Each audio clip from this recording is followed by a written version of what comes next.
Hello and welcome back, everyone. We did have an intro kind of featuring what our plan was for Pyrene and a little bit of a nation overview, but we did, since then, adjust our bless a little bit because the player who was playing Vanheim pulled out, and with our testing on this map, we discovered only one person spawns underground, and so it was unnecessary for Spirit Sight because either Zibaldo or us were going to coin flip underground, and so instead of Spirit Sight, we took an additional 2 points of reinvigoration. Kind of didn't feel very good about that, but that's where we are, and we spawn underground. In our testing, above ground was way easier to expand, and not only do we spawn underground, this is kind of apocalypse mode. We either low roll or high roll really hard here, because if either of these places are not a place we can expand into, this is going to be very, very scuffed for us. Underground expansion's a bit inconsistent. There's a lot of beasties that you just can't expand into, and the fact that we only have 2 outs is going to be a little rough. On the flip side, I guess if these are really soft thrones, being able to get some thrones early and have these be underground and try and build our power base down here is something that we're maybe into. Going to have a pretty straightforward first turn, though. And we're going to be playing 10 turns and then probably 5 turns an episode after that. So we're going to take our scout and we're going to turn them into a prophet. They can zip around a little bit easier. We're going to have this guy Blood Hunt, just trying to randomly pip some amount of blood slaves. We are going to have these guys guard the commander. And we, of course, can't go into the fog here. And we are going to recruit kind of our first little troop. We need to have one of these guys. And then we kind of have a couple options here. Usually, in our kind of testing, we can only get like 3 of our sacreds. We have a pretty big bless with Blood Surge and Blur and these types of things. These guys are very difficult to kill, so do want to lean into them and then kind of recruit as many of these guys as possible. We could recruit 1 less of these guys and get a scout. I think that we will do that. And this will be pretty straightforward as the turn. I don't think there's anything we need to double check. Both of our guys are taking action, and we are recruiting as much as we can here, so I think we will pass the turn and be on our way. Alright, this is going to be a bit of a moment of truth, because we have 2 thrones on either side of our cap. We are about to get revealed to us the other 2 locations near our cap. If we have 2 of Shades, Trogs, Sinos, which are specifically guys in those locations, then the entire expansion is just really scuffed and unrecoverable. If there's only 1, that's bad, but I think we can make it work. We do get an event. I assume that... Oh, Shantae. That's very lucky that we just get kind of a free break into blood to some extent. He gets blood magic +1. So if we are going to continue blood searching with him, we probably do want to keep him on bounty guards. This guy's now incredibly useful because normally we have to pay extra for that blood, and we will be able to sight search with him as well. Just like that guy in the loud car outside is searching for a good time. He's got a need for speed. So we have a need for having things we can expand into. I'm dreading clicking this button. Okay, we get Zots. We get Zots and Koonis. Perfect. This is something we can expand to. Something I think that we didn't clarify really that well was that Undermountain, this, 850 units, will be hard, impossible to expand into early on. And then these units, Shades, have Ethereal, so they'll only take damage a quarter of the time. Cave Drakes are a vibe.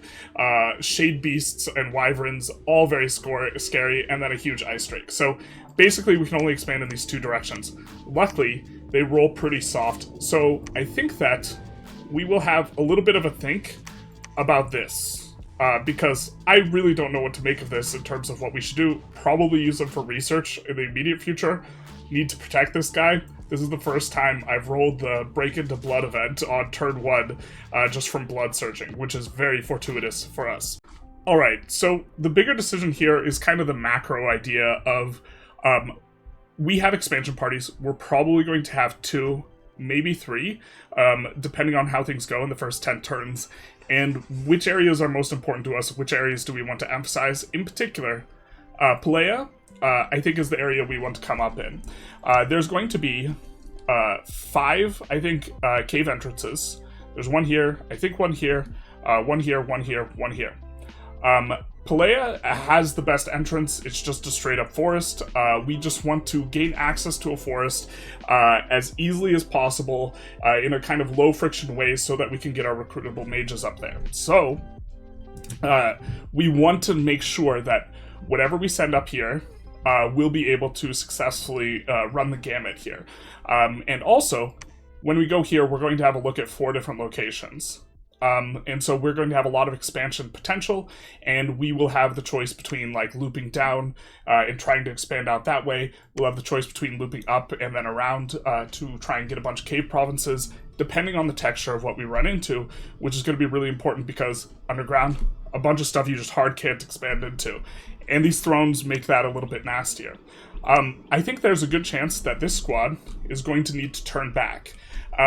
Because generally the first squad, it's a little bit weak. We have kind of a lot of investment in our Beck rides. We don't have a lot of Beck rides at this point in time. We don't have a lot of resources to recruit a whole bunch of them because we went sloth scales. And so often our early expansion is weak and needs kind of immediate reinforcement to this type of thing. And so we've decided to take it south because I think if we have to turn back, we'd rather turn back, or if we have to wait, we would rather wait in our southern expedition and make sure this northern one is really, really kind of hit it out of the park successful. Also, if we do some sort of loop around, we can go here, here, here, here, and then we can get reinforced from here. So we can use 2 expansion squads, but keep one of them really healthy, which would help us if the things that we're expanding into are really spooky, which is something that could happen. The downside of going here is we're only getting a peek at 3 locations, so there's a chance that all 3 of these are bad and we have to turn right back around. I think if we were only getting a peek at 2, we would choose north so we get 4 peaks, because we do want to try and take a couple locations in a row, but I think that this will be fine. Normally in our practice, we've sent our commander out in an immediate fashion to reinforce the first party, but this guy's turn is more valuable now that he's mage. So, for our recruitment, we went for a Tartalo. If we had a really soft-looking expo, we would go for a mage to start getting stuff going right away, but because there's a lot of uncertainty here, we chose the cheaper Tartalo, only 70 gold versus 180 gold. That way we could get a lot of expansion stuff going, and also since we're already underground, we didn't start above ground. These guys are hard to recruit. We can't recruit these guys underground except in the capital, and they will be able to free spawn the Mouflon, which will be able to help us expand, particularly good against cavemen. I think they're lightly armored. The Mouflon can actually do decent damage against them, and they're free spawn, and so this is going to allow us to get quite a few more Myru than we would if we were getting a back ride shaman, so we've decided to go for that. We have everyone's kind of thing set up. For our research, we have a couple options. We do want to go construction really early, and get onto the tier 3 items and start forging owl quills, but this is a little bit less important because we're not going to have access to our owl quill guys early, but maybe we want the earth hammers, or the dwarf hammers, get the discount on the items, and owl quills with the Sorgina anyways. Just try and get research. It depends on if it looks like we're going to need to fight early on. We won't do that, and if we do need to fight early on, then we'll build equipment and thug some guys out, possibly even the Tartalo guys. So Construction 3 is going to be something we're interested in. I think we're going to go Alteration 2 first, though, which is just going to give us access to personal stone skin, which we're more likely to use early if we decide to mix it up with our guys in some way. Also gives us personal misform on the Sorginas, although we're probably going to want to have them research, and then we'll go for Construction 3. I think this is pretty good. In general, we're going to be pushing construction more than any other path, and then probably alteration early on, and then pivoting more towards construction conjuration pairing. I don't know to what extent we're going to be fighting over summons, but we're going to take a little bit of a thought, but I think that this is going to be turn 2 for us here. Alright, so we have the start of turn 3. We get a proclamation from Roos. He does make his profit a turn later than most people. I think we have all the profits made at this point, and we get a little bit of a battle. No casualties here. Let's take a little bit of a watch, but with the Zots, I don't think we mentioned, we intentionally put our commanders just in the middle of all of our infantry, because they're just going to drop in, and as they drop in, we're going to just kill them pretty quick. They're these flying little bats, and they are on hold and attack, as are we. And they drop in and then promptly get thwacked. They only have 7 hit points, no protection, and so they just die in 1 hit, especially from our giants, and they get cleaned out relatively quickly. Something that's worth noting is that our giants really need coverage, or they need to operate together with another guy. They're size 6, so we can't put 2 giants in 1 square, and so it's really valuable for us to have these size 3 guys, so that they can have more attack density per square. And so even though giants are doing most of the thwacking, most of the bonking, for us, at least early on, it will be useful for that. We also do get 2 of our sacreds. We're getting blood surge here, giving them a lot of strength and attack. They're probably one-shotting the Zots, but this battle's over relatively quickly as they rout here. So that will be that, and we get an event. Part of why we went for luck is to get air gems. I think that was watching a few videos, and one of the reasons to also pull luck is to roll heroes earlier. We don't have any heroes as Pyrene, or Pyrene, however it's pronounced, and so that is a little bit unfortunate for us. And we get some good news. 2 out of 3 of these expand spots are easy. The troglodytes, especially if there's some as much as 30, is basically going to be a brick wall for us.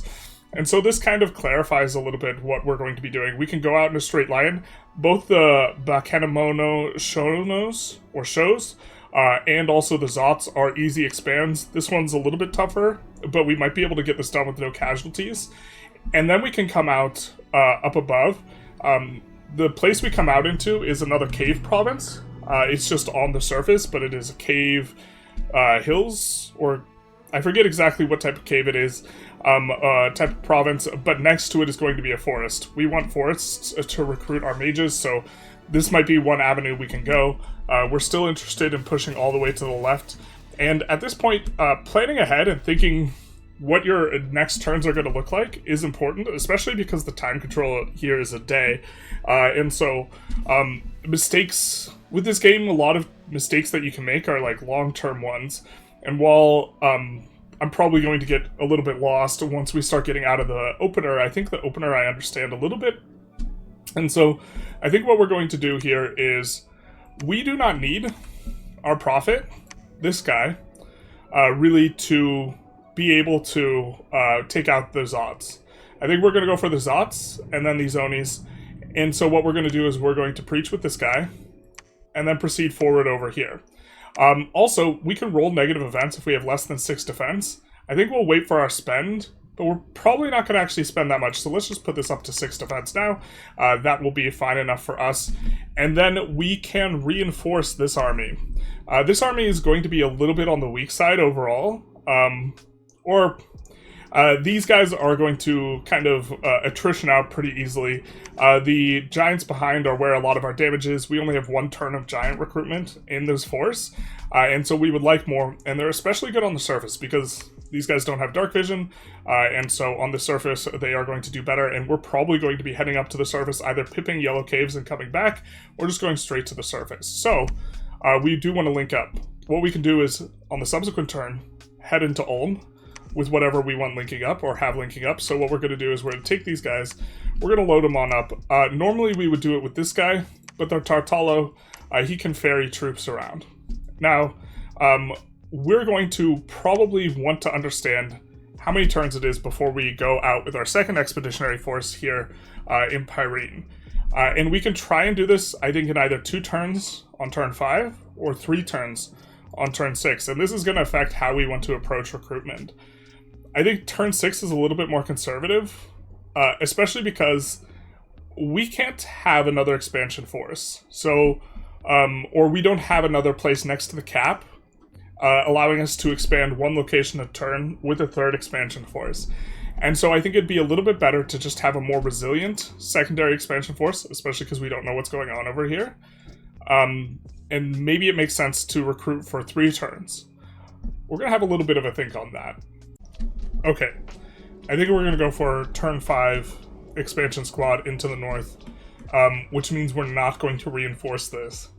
We're going to do this mainly because these 2 spots are soft enough that I think we can do this with this squad pretty comfortably and not lose too many guys, and still be able to maybe go into yellow caves or to the surface and get at least 1 or 2 more locations with this squad.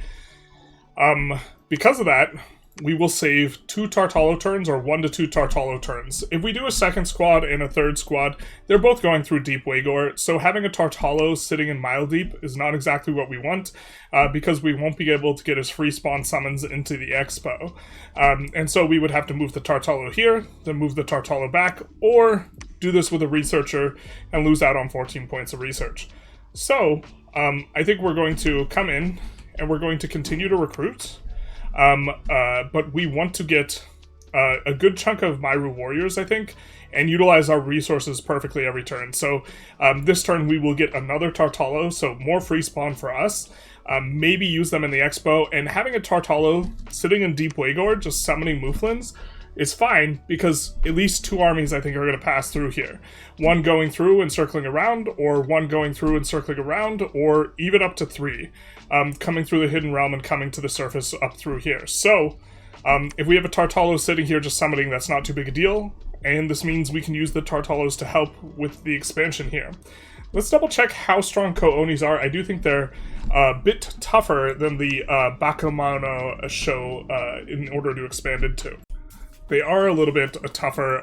Just the base chassis is roughly the same. Bakemono show, just a tiny little dude, just a small guy with a dream. Both are going to be size 2, so pretty good attack density per square, but we should be able to kind of push it pretty easy. The Ko-Oni do have a secondary form. Also, double checking, for whatever reason, I thought the Bakemono show, maybe because they're part of Yomi, I thought the Bakemono show was demons, but they're not. They don't have the same sort of visceral need for chaos like the loud car outside, and so the Ko-Oni, however, are demons. So this is going to change up our strategy a little bit here. We will still be recruiting this. You can see we spent down a little bit more gold. We'll get to that. But I think we're going to bring the profit back and preach out of Pyrene.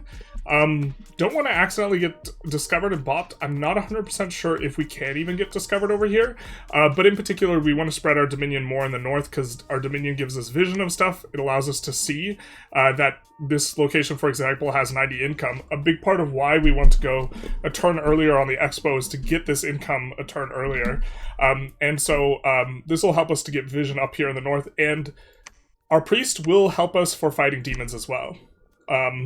The Ko-Oni don't need the same assistance. As a consequence, we've also shifted this guy over to casting Blessing. He's going to cast it 3 times, which should be enough to both bless himself and these guys. And so he's going to come over here. The Prophet will come back. And then also we've decided in here to recruit a Beckride Shaman or a Shepherd. We're going to use him to shepherd and ferry troops because we don't have the commander like we normally would, because he's researching blood magic, or he got the blood magic and he's researching. And so this guy will be useful for ferrying troops, and if we leave him idle, he can summon cave cows. The cave cows have upkeep, but there's kind of a world where we eventually park him in Deep Waygor or just in Pyrene, and have him recruit guys and then ferry guys over and this type of thing. That way the Tartalos can stay summoning. It might make more sense to recruit a champion for this purpose, but this guy's idle turns will be a lot more useful because we'll be able to summon a cave cow for his idle turns, and so I think we're going to go with him. Could go for a scout. A scout would maybe make sense, especially letting us kind of look up here, but we know what the map looks like. We've seen it before, and we're not expanding into the Trogs anytime soon. This is, again, just like a brick wall, and so I think this is going to be turn for us. We'll have a little bit of a think, but this is looking like it's going to be it going forward, not next turn, but the following turn, another expansion squad into Deep Waygor, and then hopefully we'll be able to take Ulm without too much difficulty. And if Yellow Caves or the surface is pretty soft, this will be pretty good for us, and we will be expanding at a decent rate. Whoops, we have this scout. Alright. The place we are really interested in getting is out from here. I'm keen on seeing if there is resistance or someone spawning or expanding in that region. So I think we're going to look to spit ourselves out over here. There's another exit up here and one down here, but this one I think is the one that's most important for us. In the underground, also Deep Wagor is a very important location because this is like the crossroad location that separates the north and the south, and is an important choke point. And with a decent amount of income, we're probably going to fort this relatively early, and then a fort either here or here. We'll keep everything really divided because the thrones, at least early on, are going to be acting as natural forts for us. A little bit unfortunate, Under Mountain is one of the high location or high income locations underground. The amount of income that these places give is kind of semi-fixed, and so we've done a couple practice runs on this map. It's unfortunate that one of the higher income locations is the one that spawns the throne, because this is going to make it so that the army we have to expand into is just enormously bigger, and we won't get it for some time, and also we won't get access to this income. So again, this spawn is a little bit punishing, but if I recall correctly, Ulm is also one of the higher income locations. We'll maybe have to double check and cross-reference the turn we're deciding where from Deep Wagor we want to go into, in order to try and maximize some amount of our income in the early game, because we're sitting on 2 gold here. Alright, so turn 4 here. Worth noting that even though no one died last turn in battle, a lot of them were wounded, and one succumbed to his wounds during the march to the next location in the halls. This battle is going to have functioned basically the exact same as the last one, where the Zots are roundly throttled, but we will have to take a close look at reorganizing the units because these units are set up to fight air units, so they're basically reverse directioned, and then we get a little bit of an event where one guy gets cursed, hopefully not a commander. It doesn't look like a commander's been cursed. Let's do this before we forget. We had this formation. We have a hammer, and we have, which is the Myru Warriors. These guys are really big and strong, and they go thunk. And these guys are size 6, which means they can pass through size 3 units and join them in a square where there's a 6 size unit and 3 size unit, and kind of, to some extent, let the size 3 unit offer them protection because they don't have that much protection. The enemy will roll to fight either of the 2, and so you do want more attacks per square. And so even though he hits for a lot of damage, if these guys are alone, they're not going to be that great because you're only going to have 1 attack per square. You're going to get overwhelmed. These are size 3 units, so they can share a square, and importantly, they aren't going to, if these units, if the Myru Warriors are in front, which is kind of, if the hammer is in front, they're going to eat a lot of arrow fire with their low protection.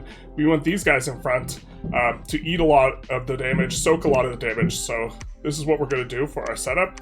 We're going to put those guys in front, these guys in back, and then these guys will wade forward and kind of cruise their way up onto the front and go bop and kind of take out a lot of the guys. And this is going to be kind of the standard formation that we decide to use most instances. And then we'll go in on this. So we're going to do that next turn when we finish recruiting. And we have a really awkward kind of situation here. We don't have as much resources as we'd like. We would have liked a situation where we got to take pretty early at least 2 locations in our cap circle. That's all the locations around our cap, but it just wasn't feasible because once the army's in Mile Deep, it's 2 marches to get back to Deep Wagor. So we're not going to take Mile Deep, march back, take Deep Wagor. In retrospect, maybe we should have taken Deep Wagor first because it has more income and more resources, but really wanted the kind of 0 attrition from the Zots and also the understanding that whatever squad we have going into Deep Wagor is going to need to do a lot more in the underground. And this one, being smaller because it was our opening one, having a bunch of these units instead of the Beck rides, we figure, we kind of talked about this a little bit, but if this only gets 1 or 2 more locations and then has to return, it's a little bit, it's not quite as bad. And so, it's a bit of an awkward situation because we don't have as much resources as we'd like. Part of this is us taking sloth scales, but we would be liking to max out the recruitment of these guys every turn and kind of spend all of our gold every turn. And if you can see here, we need another commander. These guys take a lot of resources, and we haven't been able to full turn recruit back rides yet. So, a little bit awkward. Also, we see that there are trogs in the north. Now, trogs we can expand into. They are a little bit like a brick wall. 30 trogs is a lot worse than 20 trogs, and so this unit is going to be a little bit stronger. But this is going to present a little bit of difficulty. We're probably not going to want to expand into it after Deep Wagor, so now we're kind of on to 3 locations where we could roll. We can scout up here and poke our head out and see if anyone's around. But I think what we're going to do with our scout is maybe pivot and look to be a Deep Wagor next turn. That way, whichever direction we go, we'll have a little think. I think what we're going to do is we're going to move the scout back. A little bit awkward on the turn kind of order, because what we want is we want to move the scout back and have the scout in Deep Wagor not next turn, but the following turn. That way, once our unit's in Deep Wagor, see, the scout can't see what's in adjacent territories, just by virtue of the scout being there. And what we want is wherever our unit goes, we want the scout to go the other direction. And so we could go to red mines, but we're going to see what's in red mines, not next turn, but the following turn anyways. And so I guess we're going to go Deep Wagor, and we might even wait a turn, which is going to be a little bit awkward, but we'll also have this scout in there on the following turn, which is maybe going to be useful for us as well, where we can split the scouts 2 different directions away from the units. The flip side is we could also just go into the nether mines and see what's there, and just be a turn slower on our scouting, but gain access to knowledge of what's in the nether mines. I think we'll do that. That way we kind of know whether we can go red mines into nether mines, into Pelia, into the surface, up to this forest, the Feral Woods. And then we just kind of slide back down to Deep Wagor. Maybe that's a little bit better. Regretting not taking Deep Wagor earlier, just because it has more income than Mile Deep, but okay. Now we're in a little bit of a situation here where we want to spend our gold and make use of our gold. We want to make use of our commander points. These guys are only 1 commander point. Most of the things we want to recruit are 2 commander points. And in particular, we do really want to get started on some of our higher tier units, guys who can research this type of thing. And we're pressured on the resources and the gold a little bit as well. So kind of a bit of tension here. I think what we're going to go for is what we would like is to be able to get a Backride Shaman, and then sometime in the nearest future, after the Loud Car is gone, we want to eventually recruit another Bebrix, and then this will get it to the point where we're a multiple of 2 again in terms of our commander point usage. This is going to put us over, and we're going to use half of them to get there. Unfortunately, if we take a look at what we could try and recruit, this is the max we could recruit, and this would also probably be decent. We don't really need more hammer. We kind of need more anvil. And so this is a little bit annoying. It would be nice to get a Backride champion, but these guys also require resources. And maybe this is actually kind of an okay setup where we're going to have the Backride champion to shuffle around troops afterwards. But I think what we're going to do is instead cancel 2 of these guys and go for the Tartalo here. And this is going to give us 3 Tartalos. I really kind of don't like the way this is shaping up because we don't have very much research. But I think this is going to be what we end up doing. After this, I think it's going to be all hands on deck, recruiting first a Shaman, and then moving the Shaman to kind of help set up our first fort. But then nothing but Sorgina's after that, because she gives us the most research per capital point recruitment turn, per commander point. And I'm not sure to what extent we're exposing ourselves to getting caught with our pants down if we get attacked early, by recruiting the Tartalos and pushing back when we are going to hit power spikes from research. To some extent, Zilar is helping us out in this regard, but I think this is what we're going to have to do here.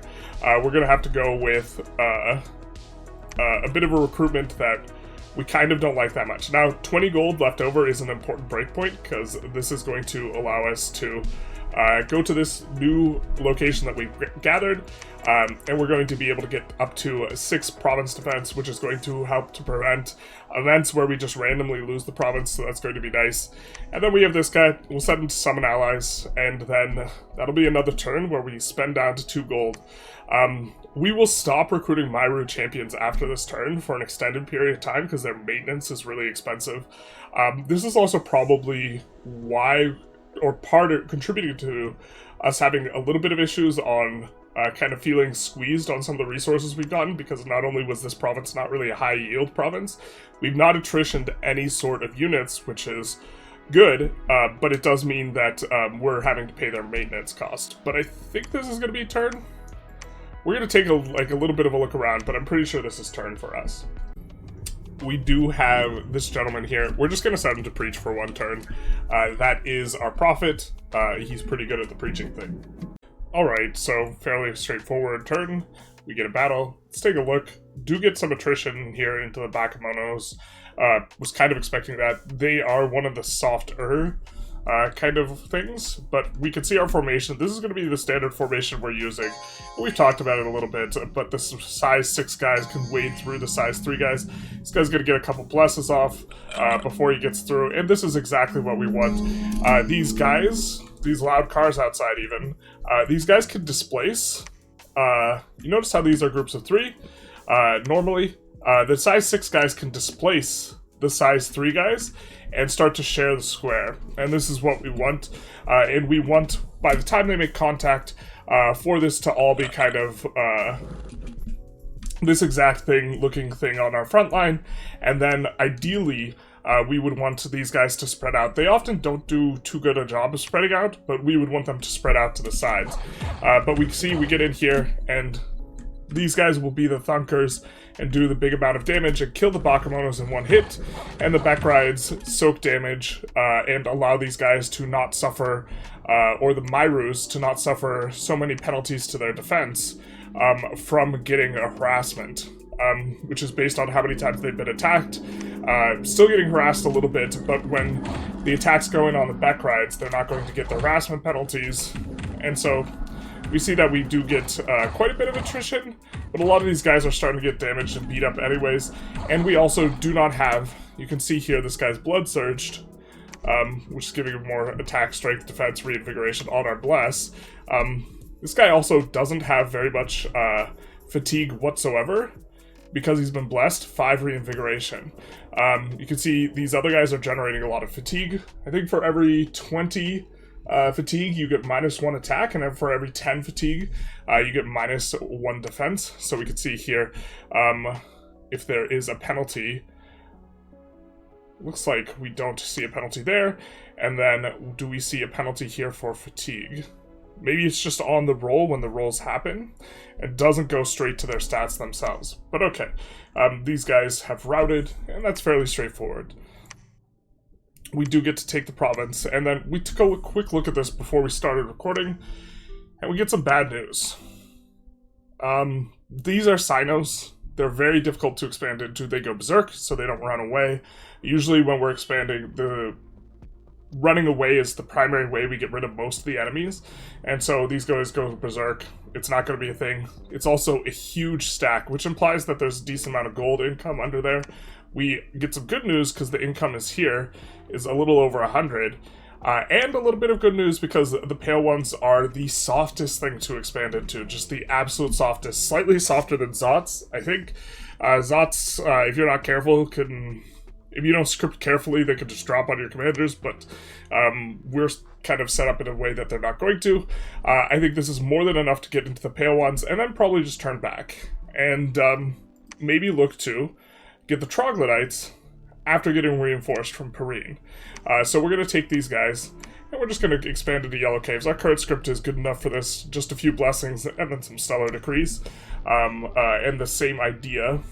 Expecting to suffer maybe a couple bits of attrition, but also fairly likely to just kill them without any sort of attrition on the next turn. Next, we'll kind of set up our current expansion squad here.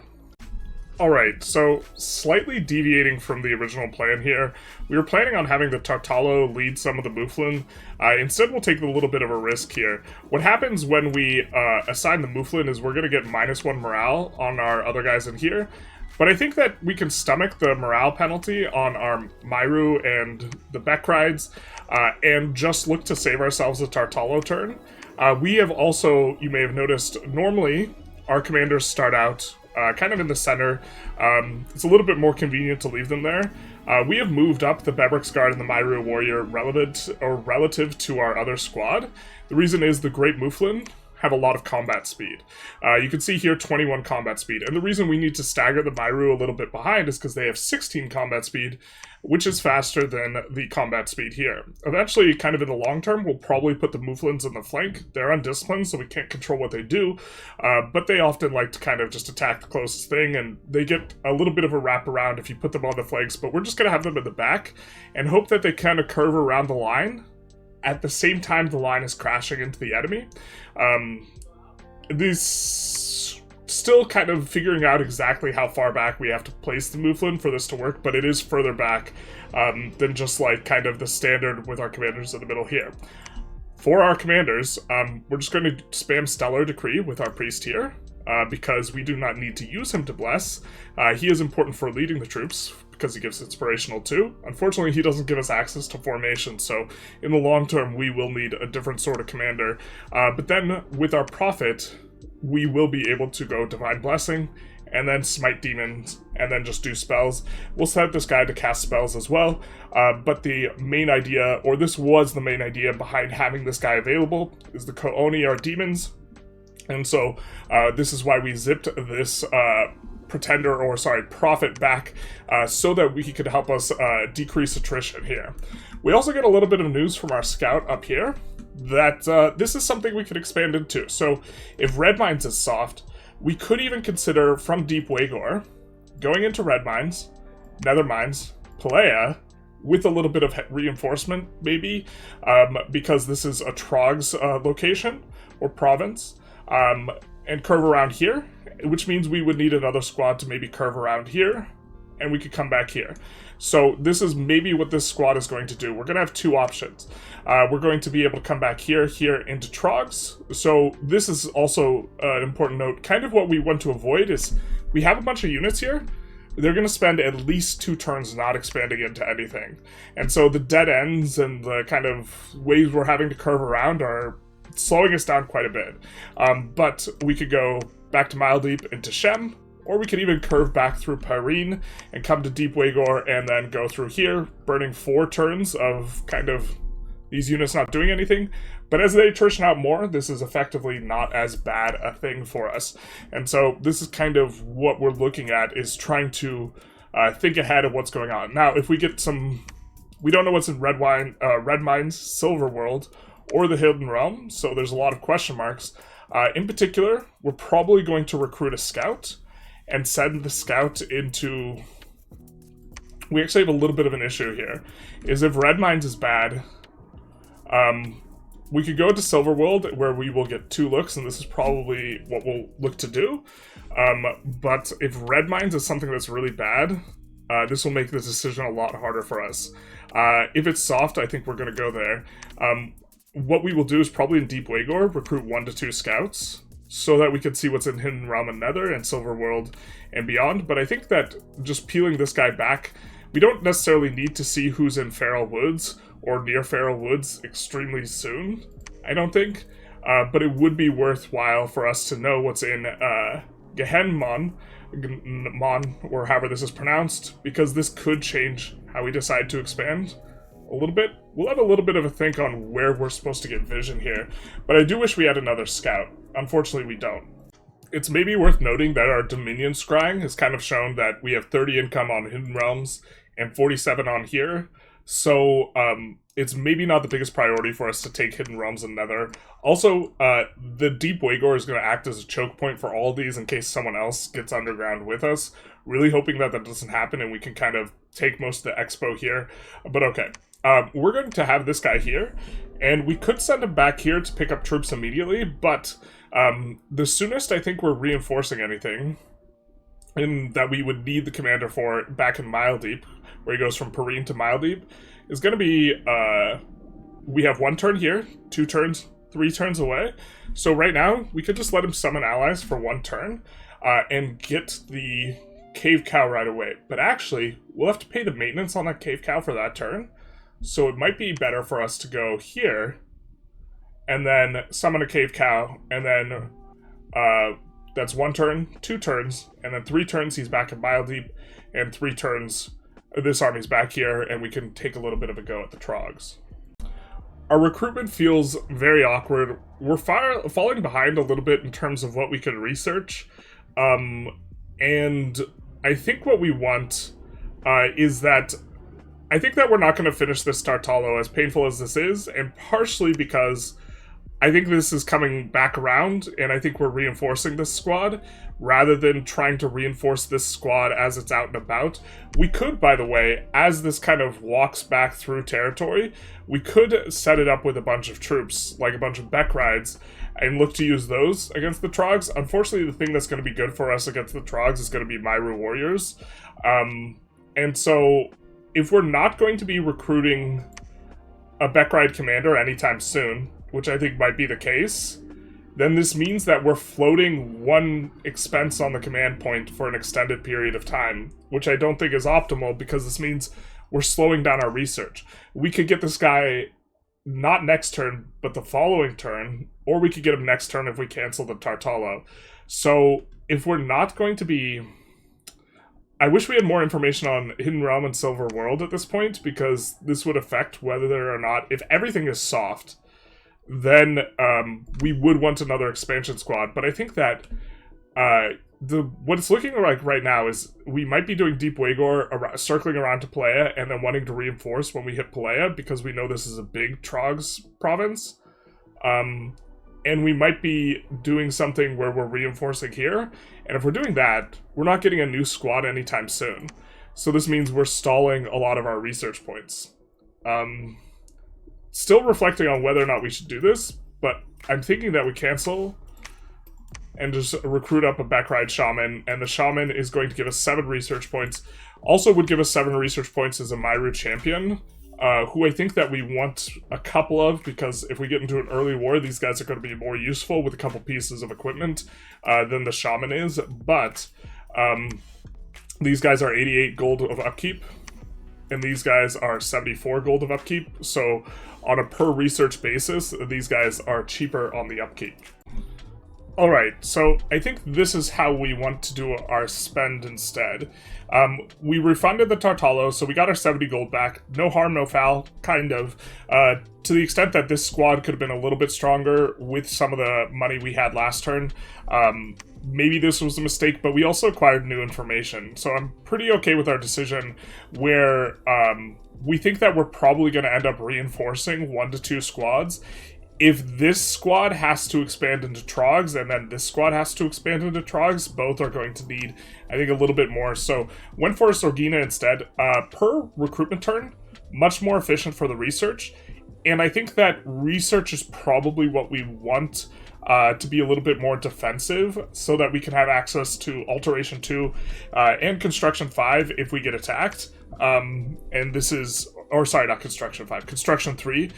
This is kind of what we want by the time we're rumbling with someone, and also having a Gentle, getting Dwarven Hammer already by then, and us going for Alteration 3, Conjuration 3, like ideally. We kind of don't want to fight really early, and so this will help us because per capital recruitment turn, she's going to give us the most research. We don't want her constructing infrastructure like labs and temples, but I don't think we have the income for just going straight for that anyways, so it doesn't make too much sense to recruit these guys with the understanding that we're going to need that type of thing if we're not kind of that close to needing them. Also, we get our spend down pretty nice and clean here. With a couple other expenditures that we put in, we brought this up to Defense 6 to avoid the bad events in Ulm, and then also here in Mile Deep, we recruited a scout. So we are going to be able to see what's in the nether in 2 turns. Unfortunately, just about everything that we're going to have to decide next turn is going to be, like, we're 1 turn away from information we want. We want to know what's in Gehenna, which we're not going to have, because this scout is going to be one additional turn from there, so maybe we should have even looked red mines into here, but we wanted to see how soft this was. If this was something that was really soft, then it's a slam dunk to go around. Beckrides is kind of medium soft, and then we're also going to be one additional turn from Nether, seeing what's in here, and so maybe this was a little bit of a mistake to have recruited the Shepherd here, and we should have gone Scout into Shepherd. That's certainly sequencing that in retrospect would be preferable, but maybe it was not a mistake at the time. Also, something we can consider as we're kind of coming back through is that we can recruit up Beckrides. We don't have enough gold for a single one at this point in time, but we can recruit up Beckrides heading into the Trogs. Beckrides aren't really that good against the Trogs because they trample, they're big, but they don't have helmets, so to some extent, if we have some Beckrides mixed in, them just throwing a bunch of stones, they can, you know, kind of bop one of the Trogs. We just don't actually want to get them into melee. And so maybe there's a way of scripting it where we're going to get some sticks and stones attacks, but then the people who get into melee are the other size 6 guys who can't get trampled, which is the Myru Warrior. But we're not going to need to recruit any of these Myru Warrior for a little bit of time, and this is kind of how we like approaching this, because the Myru Warrior takes gold and recruitment points.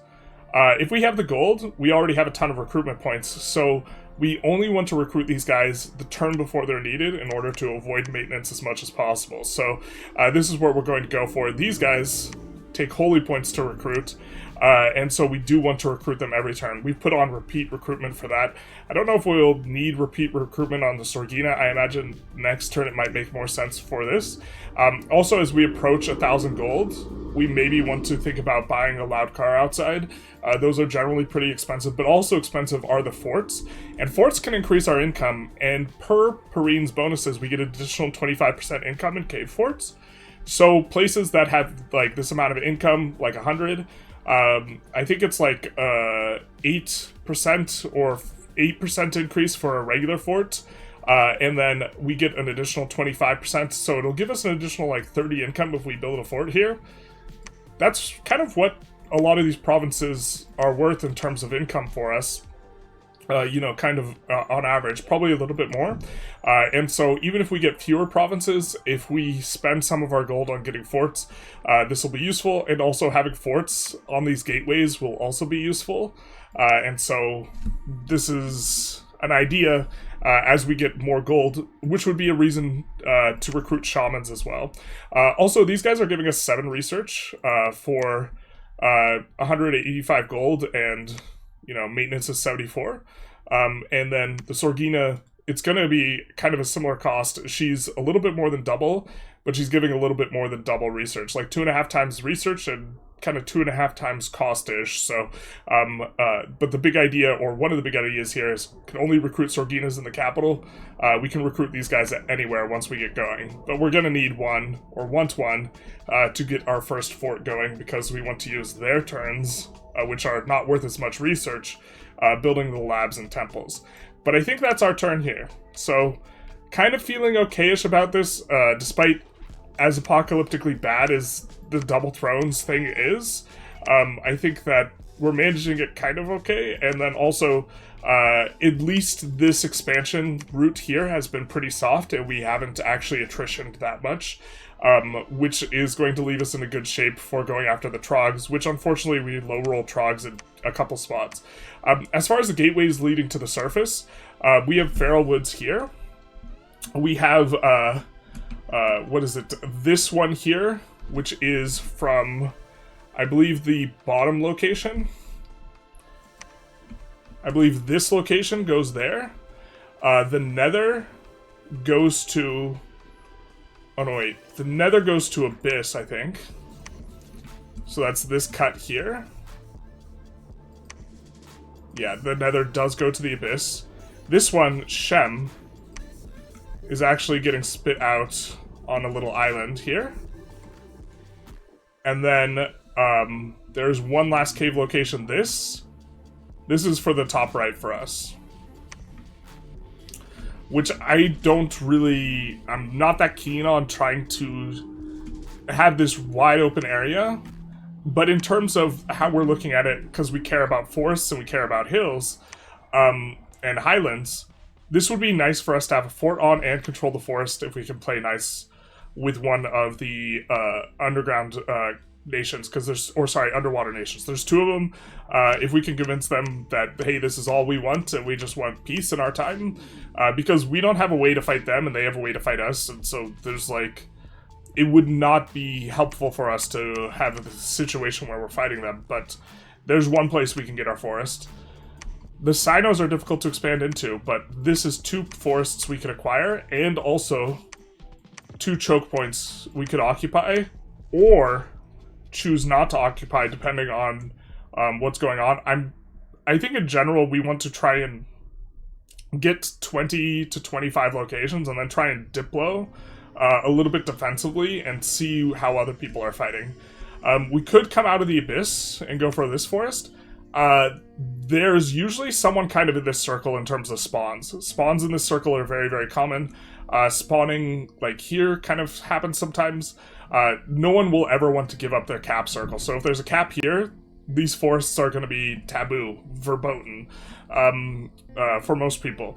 And as far as we've seen in our testing, and one of the reasons why we value this little island, if we can find it, and this is really the main benefit, is that nobody can find it. In Feral Woods, we've never seen anyone spawn here. And this is woods, so we can recruit the woods stuff immediately. We don't have access to highlands, or this is forest and highland. Does this mean we can recruit Tartalo? I believe Tartalo requires hills, or maybe highlands works as well, but I believe it's highlands and mountains, or is there no hills? Highlands is hills. Okay, so that's something we care about. And also here, this unfortunately, in the top right for us, for the cave, where we would get spit out from, this unfortunately for us is the weakest for acquiring forests, because we'd have to come all the way over here to occupy the forest and occupy the lane. So this is a huge commitment above ground, and there are going to be people who spawn around here who have already kind of set their eyes on this type of stuff, and so we're not going to really be, this isn't going to be too good for us. But this is like informing kind of the macro of why we value Pelea into, or Red Mines into Pelea a little bit more, because if we get to Feral Woods early and we set up there, we will have secured recruitment for our mages that are forest-only mages. There are some other options here. This is probably our second best option with this, having seen these sinos, because this is going to take forever for us to expand into. So this is the other option, which is through, if I recall correctly, it's through the trogs here to get to there. I might be mixing these 2 up. I'd have to double check. But this is kind of what we're thinking from a more macro perspective as far as this is informed. So this is why this expansion is a little bit less preferred, and why we scouted to left first. It's a little bit less preferred if Red Mines is safe and this type of thing. But I think that's going to be our turn here. Going to, with a marginal 500 income, we can kind of get, we're going to be recruiting 110 gold or 100 gold worth of these guys, or sorry, 120 gold worth of these guys every turn, no matter what. And so this means we're marginally having, when you consider our maintenance here, we're marginally having around 430 gold. So we're getting close-ish, especially with this additional 90 gold. We'll be getting close-ish to the point where we could start thinking about infrastructure, not on next turn, and probably not on the following turn, but the turn after. And to that end, we haven't talked much about these guys, but we are interested in the Kamazots in general. So our first piece of infrastructure might even be a lab here, so that we can start searching all these areas with a death mage. But I think that searching with the Sorgina is going to be a little bit more of a priority. She has 4 paths, so she's going to really expose a lot of magical sites with each of her turns, and so that's kind of the type of thing we're thinking about as we enter the 6th turn. So we will be at the half-year mark next turn. Alright, we're back with turn 6 here. We have Battle in the Yellow Caves. this was the pale ones. Very, very soft. Our guys are starting to get injured, though. Starting to get kind of worn down a bit. This first expansion squad is luckily going to be heading back. I think the blesses do get down. We do want to make sure that every single one of these guys gets blessed. That is a Beck ride. Or the Bebricks, rather. And it does look like they are getting the bless with only 3 blesses coming on down. And this one goes pretty smoothly. We do get rocks in here, the javelins from these guys. Sticks and stones, rather. But these guys, low attack skill. They don't have very much protection, so they just die very, very quickly. And they get throttled. They do take out, I think we suffered 1 or 2 casualties. But pretty easy battle, and then they go on about their way. They just rout. So that's going to be a decent one for us, losing 2 Beckride infantries, which is the least important element. And you can see here still the Myru warriors, despite only having 7, they're still getting a very, very large share of the kills. Okay, this next one didn't really go too well. Or not as well as I would have liked. All the Mouflins died, that was kind of expected, and is kind of nice because now we won't get the morale penalty. Okay, first of all, we have a lot of Myru, so this is actually going to be pretty good for taking out Trogs, and maybe we should have even left some behind. These guys circle around, so we need them to start closer up, and we have these guys on hold and attack, and these guys get in, and I don't think they accomplished any damage on these guys. Maybe a little bit of fatigue, and they do throw the formation out of whack a little bit, so they do give us this situation where we are going to get a surround on this group, but unfortunately our 2 groups split. The Bebricks guards aggro on these guys, and the Myru aggro on these guys. I'm not 100% sure. I think this was a scripting mistake by me. I think if we put hold in advanced or hold in attack rear, this would have turned out better. I think either of these turn out better, because if we do hold in attack rear, they'll just run up the middle and attack this guy instead. Also, I think we might have low rolled. I don't know if this guy's destined to have Death Mage, but normally it's 1 in 40 for them to have magic, and so he's going to summon a bunch of long deads, but that's fine enough. We have multiple commanders that are banishing, casting these spells. You can see that giant purple light is going to be the banishment spell, and so we managed to get something done here. We also get blessing down on these guys, and okay, these guys are going to be eventually brought down, but at the expense of several Myru warriors.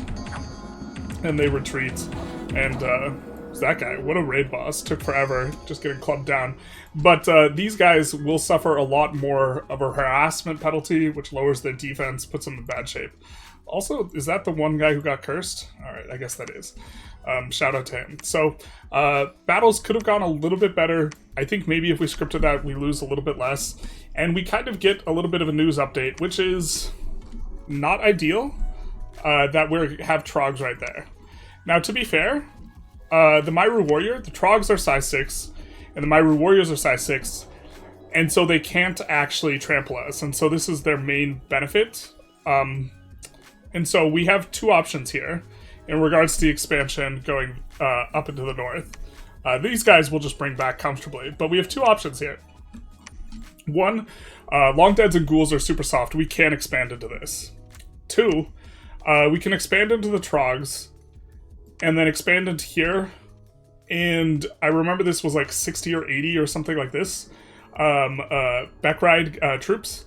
I'm not sure if we can expand into this, which is kind of medium to easy, because it is Trogs, but there's only 10. And then into this, and then into this, which is kind of medium hard, 30 Trogs. I don't know if this squad is big enough for that. I think it's big enough for this. Then we go here. And then here we can get reinforced. That's idea 1. Idea 2 is we can expand into here. And this is pretty soft, and this is pretty attractive for us to go into. The problem is, it's only 15 income in this province. Another thing that is going on, though, is these Trogs are way more problematic for other people than they are for us. So if someone does come around here to the Feral Woods, and then they think of expanding down, they'll see the Trogs and they'll be like, just kidding, I didn't mean it. Unless they have an Awake Expanders. So, because they are unlikely to have... Yomi has size 6 guys, so Yomi could expand through there. Another person who is in the lobby is a Muspelheim, which also has, I'm not sure exactly what size it is, but it's 6+. And so they're not going to get trampled by the trogs. And so do have a little bit of a decision point here. I'm not exactly sure what's best, and a big problem is don't know what's in the nether, don't know what's in here. And so kind of the exact same thing we were having before, where the lack of information is going to be a bit negative. However, we have this scout. This scout, the kind of like reasonable place for him to scout out is here and to the left. And this is one reason I kind of don't like going into the Hidden Realm. But the Hidden Realm would be really, really soft. We know that the nether leads out to, I don't think the island, I think this leads out to the island. Where does the nether lead out to again? We could go down here. This one has the guaranteed most income and is the softest. So that's the two advantages. The downside is that we want to expand out this way. We don't really want to expand out in the underworld, but this has the most looks that we get on different locations. Actually, it is soft, but this gives us a look at this too. We could expand here into here. And so, maybe a little bit to think about. I'm going to take a moment. Okay, after much hemming and hawing, decided to go for the long deads and ghouls, just because this is going to be the least amount of attrition, and this is also going to expose the most amount of information, because we won't know what's in the underworld for 2 turns, unless we do this, or at least most amount of information for the underground, and we want to send our scout wherever we don't send our armies. So we're going to send the scout this way, and hopefully get an idea of what's going on up here. And so even though we kind of wanted the Feral Woods earlier, I don't know if we're going to actually be able to get guys there fast enough for it to really matter if we get all of the underground. And leaving 20 trogs for the enemy to go through maybe makes more sense. And if we come here, yeah, maybe there's a chance we get to go into Gehenna, but we're expecting to attrition a decent amount in the Nether Mines, a decent amount in the Red Mines, and virtually nothing in Silver World. And so we're going to go this direction, and we'll lose out on some income, but we'll save some units, and maybe it'll be a little bit of a wash, something like this. And then, again, in the following turn here, or the turn after next, we will have full understanding of what's in the underground, because this guy has to come through the nether, and that's maybe about where we're going to be thinking about getting a third squad. So being able to see what's going on in what's above ground here, so what we can expand to there, what's above ground in the underworld, which we can't yet click on, and what's above ground here is going to be somewhat useful for us, although I think it's unlikely we'll want to expand into the abyss. The Zots are also really, really soft, so we don't necessarily need that big an expansion squad. So we could even be thinking about the possibility that we get another expansion squad next turn, or that we leave these 30 trogs here, because these 30 trogs are just covering the above ground right here, right? And so, shout out to the loud car outside. It's an expensive one.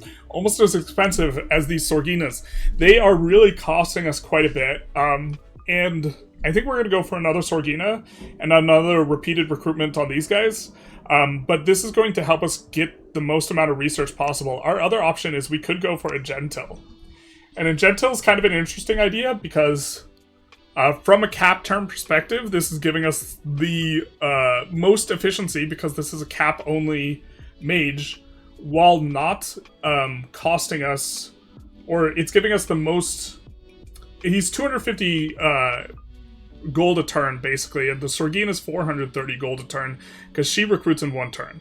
And so this would allow us to start saving up a bank by recruiting the Gentil. The problem is she gives 17 research, the Gentil only gives 15 research, and we really only want these guys popping out once we could start using their forge bonus, I think.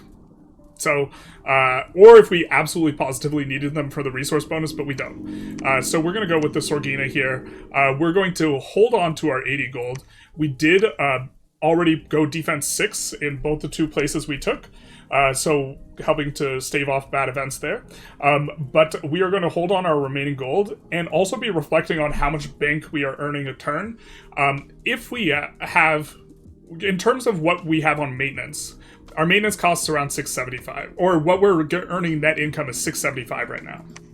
But we're pretty committed to spending at least 120 here, and recruiting at least one of these guys. So even though our margin is 625, we're committed to spending at least 325. So we want to kind of keep in mind where that number is looking at, because we do want to, the turn or the second we can build a little bit of infrastructure in terms of the forts and this type of thing, we want to be building them. To that end, we kind of have three things in mind right now. Deep Wagor doesn't have a lot of income here, but does have recruitable Demon Priests. And the Demon Priests have a chance to roll fire. We don't want to do this first, but eventually we're going to want to put a temple here, recruit out a couple of these guys. They're also relatively low maintenance mages because they are sacred. So in the future, these guys, their turns are less valuable because they're cheaper. We would want to use them to build temple infrastructure, ideally, if we can plan ahead. Much like that guy planned a road trip. The other idea is that we want the Camazots here. We want them to be able to search for magic sites and for a chance of rolling blood. And the cross paths are going to be kind of okay on Death Wind and Death Earth. I don't think we have as much cross path plans there. But one of the problems with these guys is they're inept researchers, and the research relative to their upkeep cost is really bad. But we can use these guys as raiding parties. Just a trio of these guys to summon Long Deads, I think, probably does the job versus 6 PD. This is something I need a little bit more experience in. But this is kind of a thought. And by doing this, we hope to break into blood. But also, I don't think we emphasized this before. When we do eventually start getting blood slaves with this guy, we can use them to empower other guys in blood magic. The Zots, or the Camazots, the recruitable guys here, these guys, it doesn't show it, but they are adept blood searchers. So if we were empowering guys to search for more blood slaves, these would be the guys to empower, and this would be something we'd eventually want to do. We probably want to take a little bit of a look at which cross path we would be interested in, whether it's earth or air, and empower one of the cross paths. Also, these guys can research. It's an important point, because we can and will be foraging owl quills, and with an owl quill, this guy is a decent researcher. And so, to recruit him, we need a lab here. So, lab here is an idea, and our other idea is that we want to build a fort where we have the highest income, and also here is just fantastic because we have high income. The fort will be relatively well covered by the fact the Sinos are here, so we probably get to get it up relatively safely. And also, the fort increases income, and also it's blocking the entrance to the underground. The underground overground, you can't skip over. So you can't from Great Cenote, no matter how much move speed you have, as far as I understand the game, go into Yellow Caves or the Halls or Mile Deep. So this is a hard stop location, and so they have to siege it. They can't just go around and go over it, this type of thing. And so this would be valuable to have as just a choke point. It's a strong choke point. So this is going to be relatively good for us. To that end, we do want to search up this magic site. Now she has an amazing amount of mobility here. She can go quite far because she is flying. So we're going to use her to search magical sites, and I think the way we're going to play this is we're going to search this site first, then come back to Mile Deep, and then we're going to come back to Deep Wagnor. And the reason being is these are places we think we want forts or infrastructure sometime soon anyways, and we want to see if, since she is Earth 1, if we can see any hidden gold deposits, hidden silver deposits, stuff like this. Because if we find a hidden gold deposit, we would love to probably... That affects the way we look at these things in terms of income. Because a hidden gold deposit, putting a fort on there would be fantastic. We hope to find one here. And after Mile Deep, we can even go to Yellow Caves, to Halls, to Pyrene. But from Ulm to Mile Deep to Deep Wagnor, I think is going to be how we look to search things out with her and get our gem income going just right away. An issue with once we're in Deep Wagnor, we can't come back to Yellow Caves, but we can recruit another Sorgina and eventually have her go the Halls, Yellow Caves, into going above ground or back to Pyrene, something like this. And so we will send her out, and I think that's turn for us, other than we do want this guy summoning. I don't think we have any more idle guys. What we could do is we could recruit more of these shepherds and get them free spawn summoning. I think we will not do that, and instead try and save up a little bit of a bank so that not next turn, probably not the turn after, but the following turn, we're building some piece of infrastructure somewhere. probably would love to have it be a fort, but also we can just save up to dump on the Myru warriors. And as we've mentioned before, we can kind of build as many of them as we can afford each turn. So the decision about how many Myrus to build is going to be next turn. When we get to here, if we're going to reinforce here.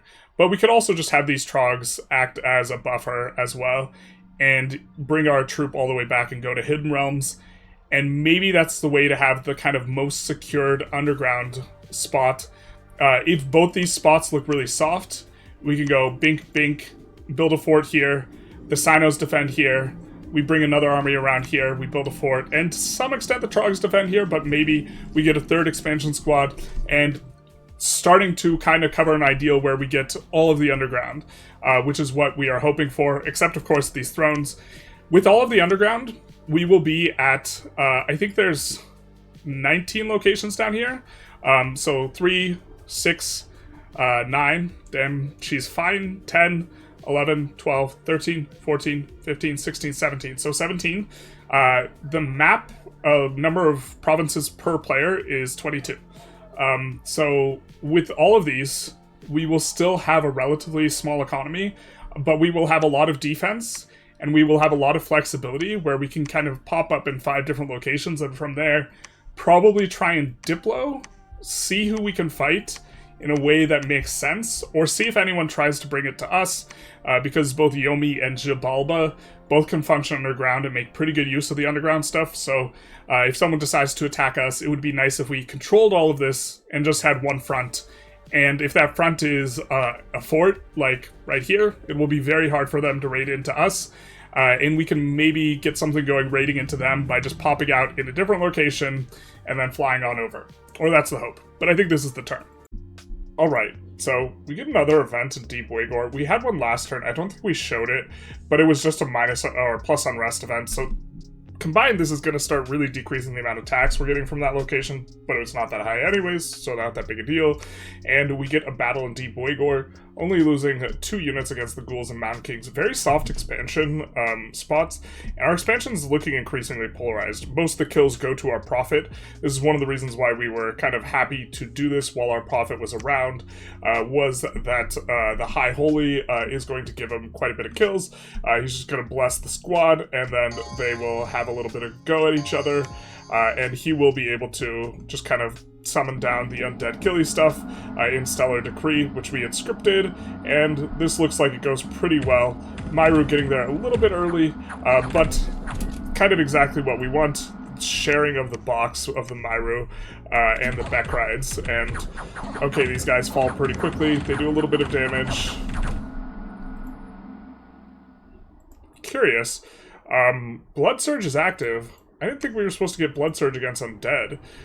This guy is undead. And these guys are undead. Do we really get Blood Surge against this? This is not what I had anticipated. Huh. I was under the impression that we couldn't get Blood Surge, but a lot of the kills go to the Bebric's guards. While they have Blood Surge active, it doesn't look like there are any who still have it active. But while they have it active, they're getting +3 strength, +3 attack, and also +1 defense and +1 reinvigoration.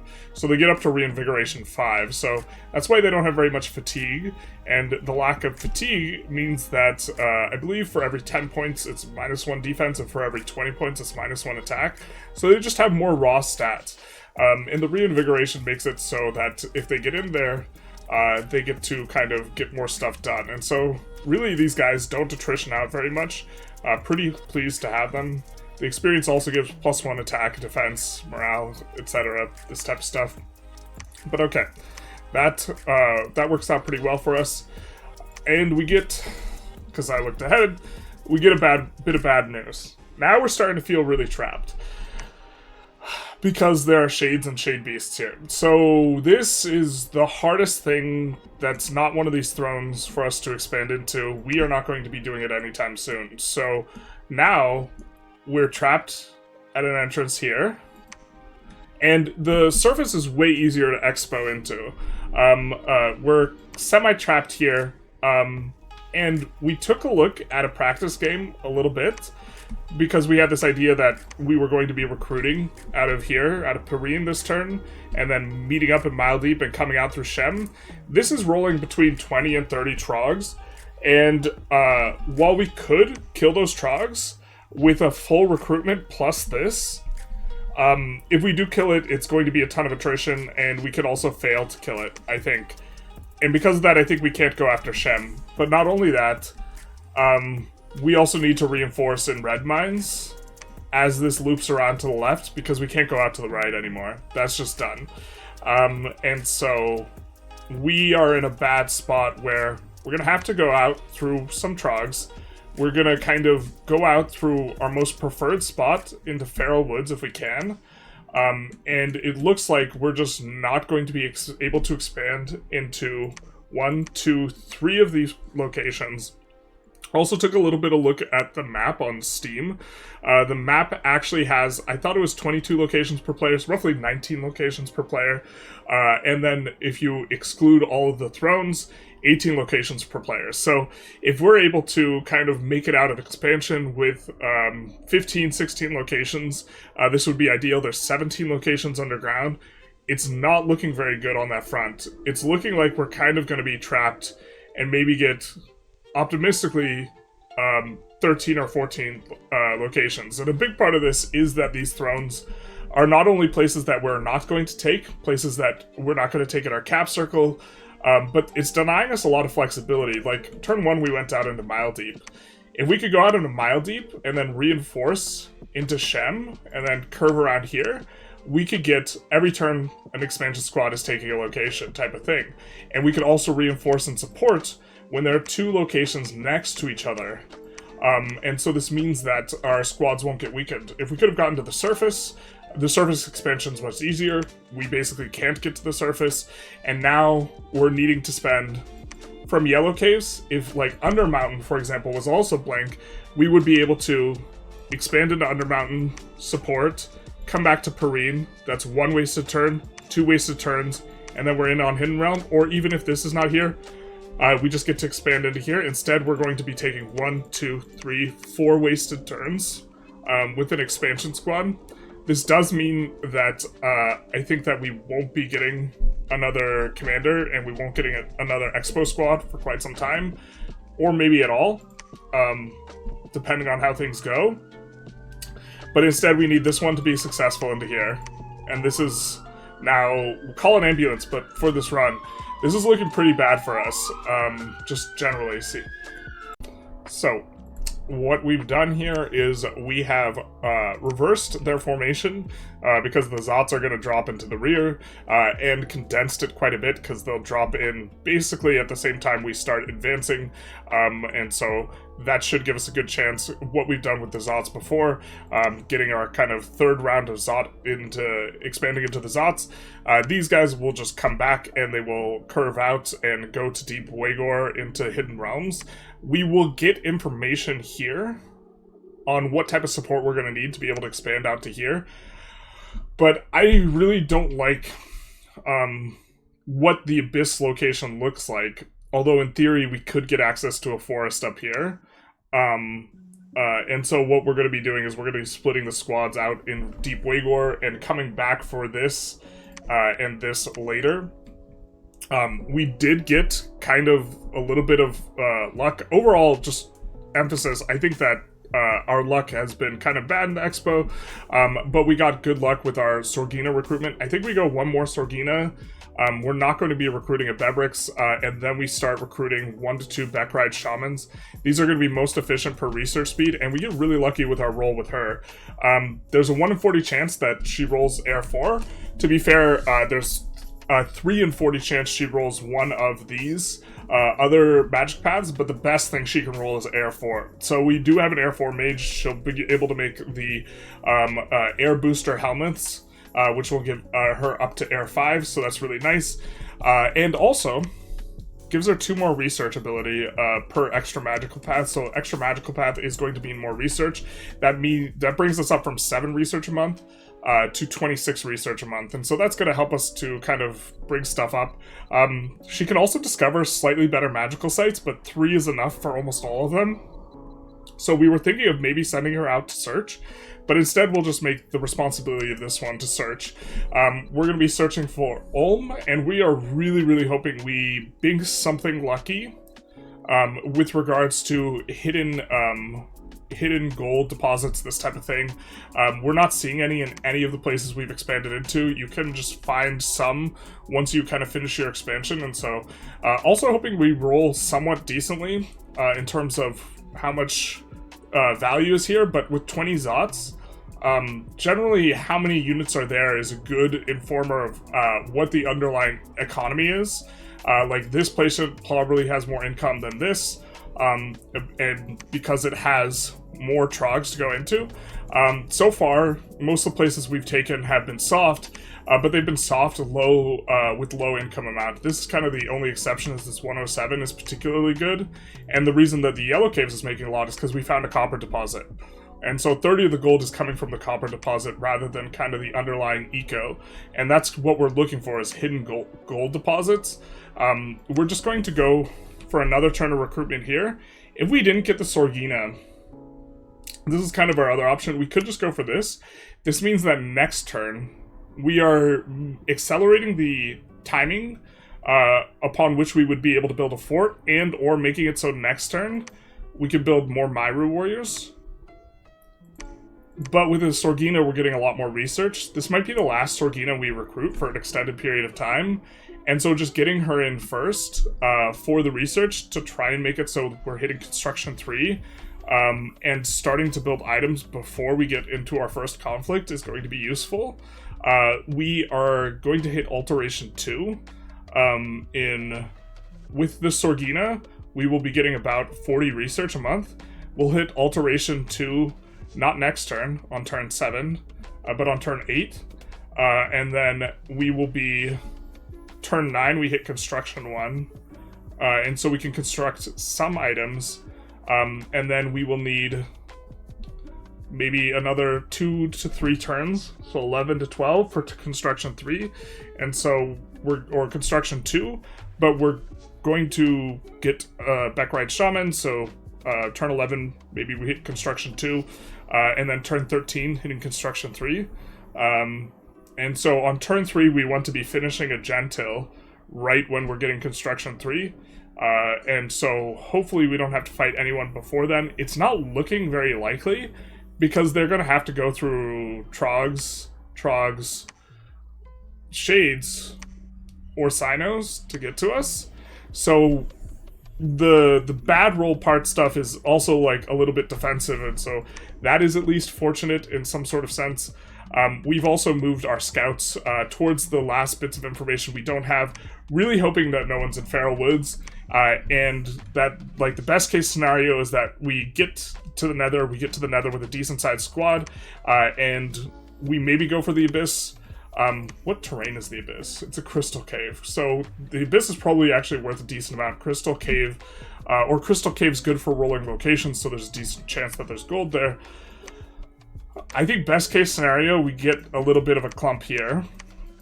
And in particular, Highlands and Mountains, we need these to recruit Tartalo and Myru champions. Otherwise, we can only recruit them out of the capital. Was hoping to get the one out of here, which was, I think, a little bit more benign. It's generally a really low gold location, and it gives us some vision of the road, rather than the way that the spawns work. This, as far as we've seen it, this is usually really close to someone's cap or inside someone's cap circle. It's touching a ton of different locations, and the odds that one of these is a cap is relatively high. So if it's cap, no one's going to want to let us have that. So if we do get a fight, it might be out of here, and so knowing what's there is going to be kind of important for us. We've also taken the time to go for 6 defense. This is something that I often forget to do. It's kind of like a more beginnerish thing, I think, or like a leak, but you can just lose to a pretty negative event that rolls at a pretty decent frequency if you don't have at least 6 defense. We also do have a Tartalo pulling everything from Deep Wagor here, or everything from Pyrene here to Deep Wagor. That way we can support in the red mines versus the 10 trogs. which are going to be a little bit annoying to go through. To that end, we're recruiting a backride champion as well, so we're only going to waste one Tartalo turn, and then the backride champion will carry the units or the troops the rest of the way. It took a while to think if maybe we should be recruiting a backride shepherd somewhere, or even up to 2 backride shepherds. Could also recruit just some backrides. I think we might, but not this turn. And these guys are kind of like the Myru in the sense that the limiting factor here is gold. So we can just hold off on recruiting them and instead float this gold. We're not super needed to spend it. We might go for that. Ooh, actually, we would need to decide this turn if we want to do it. Because the units are coming in here.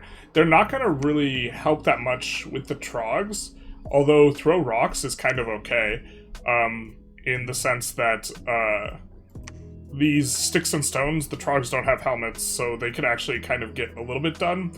And then against the other backrides, they're going to have a lot of sticks and stones guys, and they're going to kind of cancel each other out or be decent against each other, so we could think that this nets us less attrition, or nets us more nets, alternatively. The nets aren't going to be very good into trogs, though. More of a utility piece. These guys can actually get lucky and kind of thwack a trog with a decent amount of damage. We maybe should have recruited Myru last turn, though. This squad has a good amount of Myru, certainly enough to go after this. And by the time this squad in Ulm gets back to Deep Wagor, it could actually help with the Playa, which is maybe how we look to play it out. But I suppose the thing to do might be to go for some backrides here with our remaining gold. Actually, let's save a little bit for some Myru, because we're going to have an undisciplined squad being led into there anyways.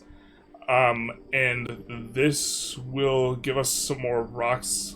So I think this will kind of, to some extent, protect us from attrition on the Bebrix guards, which is the most important thing. If we recruit these guys and then they die, that's really not that big a deal. But what we're trying to preserve numbers-wise is these guys, because these guys have less upkeep, and they're going to be better in our player wars and this type of thing. They have a bunch of resistances, they have a lot of reinvigoration, they get to stay in the battle quite a long time, and they get bonked pretty quick by the trogs. And so maybe this is going to be pretty solid here, just adding a little bit, considering we're already going to have an undisciplined squad because we're bringing the animals into the mix, and we have the Mouflin, and so maybe this is it. Also gives us a few options. We could even use these guys to expand into the south, although we wouldn't want to recruit them this turn if that's our intention. But I think this means less Myru, though, and I think the Myru is just a much better unit. I think we preserve the flexibility to get as many Myru as possible next turn, so that they get picked up by this squad in case we want to use this squad to help in Pelea, and just stack everything in Pelea to minimize attrition versus the Trogs, before turning back around and heading back out towards the Nether, depending on the information we get before the Nether. So we will be slightly weaker in the Red Mines fight, but we can bring probably more stats to bear, better stats to bear, more Myru into the Playa fight, and the Myru are important for blocking the Trogs from trampling. And then we can maybe have the same idea coming back out towards the Nether, just have this squad come in with a bunch of extra troops, really overload the Pelea battle, minimize attrition, and then come back out. So I think that's going to be turn for us, and that way we don't have to pay extra maintenance on anything we're not using in an immediate sense. Was taking a little bit of a look at Cave Cows, and I knew they were size 6, but it didn't click to me that this potentially makes them a good means of attacking Trogs. By the way, that is kind of why, to some extent, we are less interested in recruiting these Beckride heavy infantries right now, because we're throwing these guys into Trogs, and Trogs are very good against the low-size units, because they trample all over them, and these guys aren't very killy, so they're not going to kill the Trogs super easily or something like this anyways. If anything, we would prefer the guys who throw rocks, because they might just randomly bink them with some sticks and stones. But here, okay, we have Trogs up here. And we have trogs down here. The thing is we will not get really very much recruitment out of Deep Waygor. If we recruit now in Deep Waygor, we're going to get 1 turn waiting on the recruitment, 2 turns, finish recruitment, 1 turn of summoning, and then we have to fight Playa. But we're not planning on taking Shahem anytime soon. So I kind of like the idea of just recruiting a shepherd here and having him summon, and we maybe get 5, 6, something like this amount of cave cows, including the cave cows that we're recruiting out of here. We are getting the cave cows summoned from this guy. Over the course of maybe 6 to 10 turns, we get something like 12 trogs, or not trogs, 12 cave cows to help with the trogs. And I think they match up relatively good against the trogs, and this also kind of frees up income that we would otherwise be using on recruitment. We still have to pay maintenance on the cave cows, but their rate is not terrible. If we take a look, we do have one example of the cave cow. We can click on morale and see that they cost 16 gold a year, relative to the price of a Beck ride. You know, it's a little bit more, or it's double, but it's not too bad, especially because they are going to serve a function for us, at least here in Shem, hopefully eventually being able to push into the trogs with their assistance. So did make a little bit of a slight adjustment just because of kind of clicking that when these cave cows get into melee, generally they get eviscerated, and to be fair, the trogs will eviscerate these because trogs have like 23 attack, and so it's going to go bink bink and kill it. But we are going to be able to free summon these guys. Their corrosive spit's going to be kind of okay against the trogs, and then they do 17 damage in melee, and they have 32 life, so they can probably trade a little bit. Maybe 12 of these guys will be able to kill, you know, 4 or 5 trogs, something like this. And if we get a pretty good turn where the trogs like roll 20 units, this is a pretty big game and will allow us to really save a lot of units of our own. Or that's the idea. Alright, so a little bit of a turn 8 action. I think we accidentally said it was turn 6 before, and we talked about what's happening in a few turns from now and this type of thing, so our math was all kinds of wrong. But we find a couple of magic sites. Not exactly what we were looking for. We were hoping for income. And we also do get the battle results.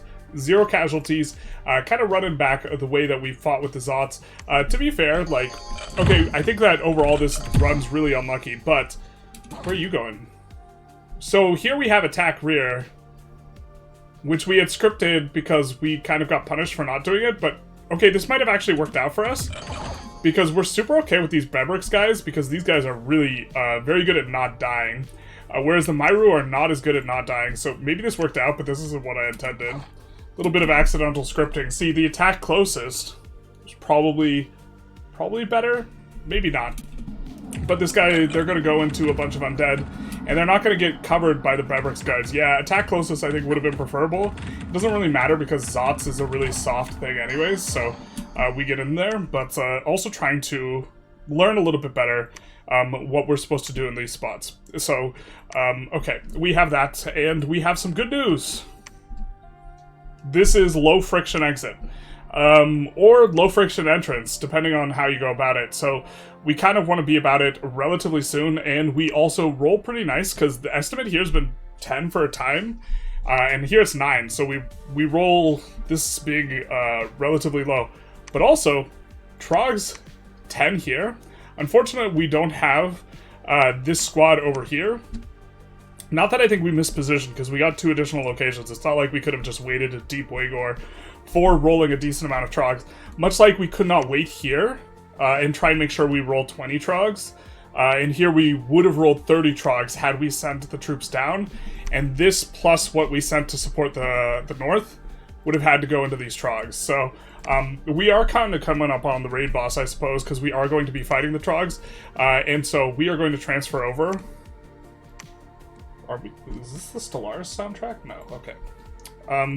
We're going to transfer these guys over here. And we are going to have these 2 link up. This guy will just summon allies, a little Shift W action. And here, we do want to kind of set things up correct. Or no, we don't want to set things up normally, because we want to run this back, because we need the Myru Warriors in front.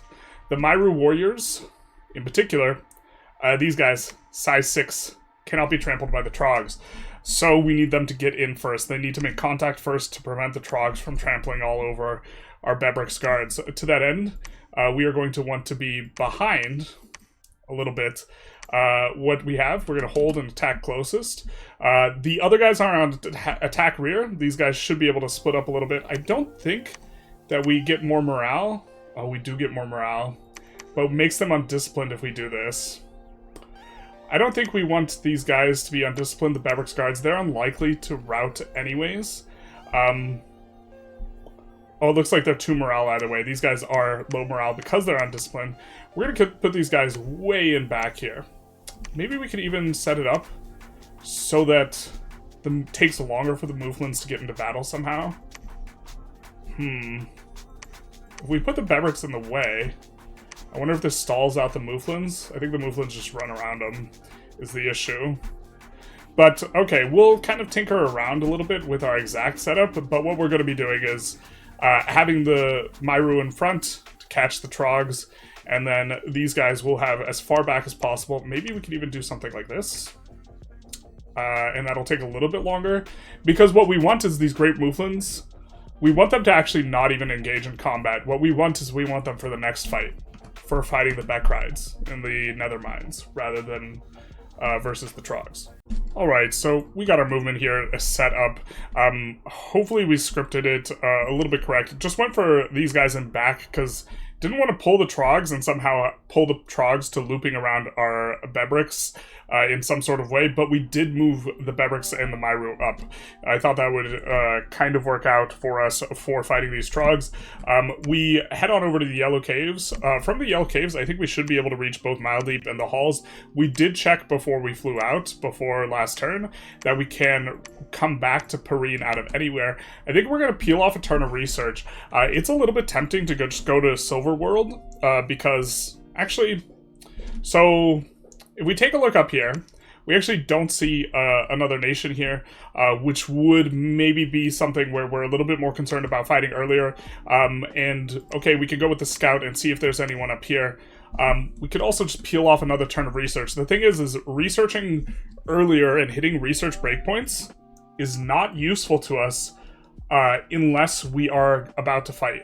And if we're about to fight, it's incredibly useful to us. And so we could peel another turn of research, or we could go and search Silverworld and try and find some of this additional income. I think that we probably need more income, and that maybe we're playing catch-up, and maybe this is worth the risk, actually. But I do think that this is going to... If we go out, we are delaying additional research. Actually, let's peel a turn. If someone's looking like they might come down next turn, then we can stay and research. And if it looks like the coast is somewhat clear, we can go and search Silverworld and get more sites searched.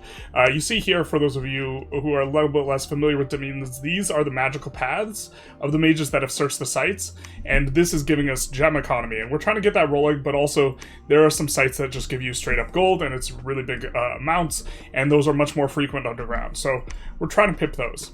In terms of our recruitment, we are going with a Beckride Shaman.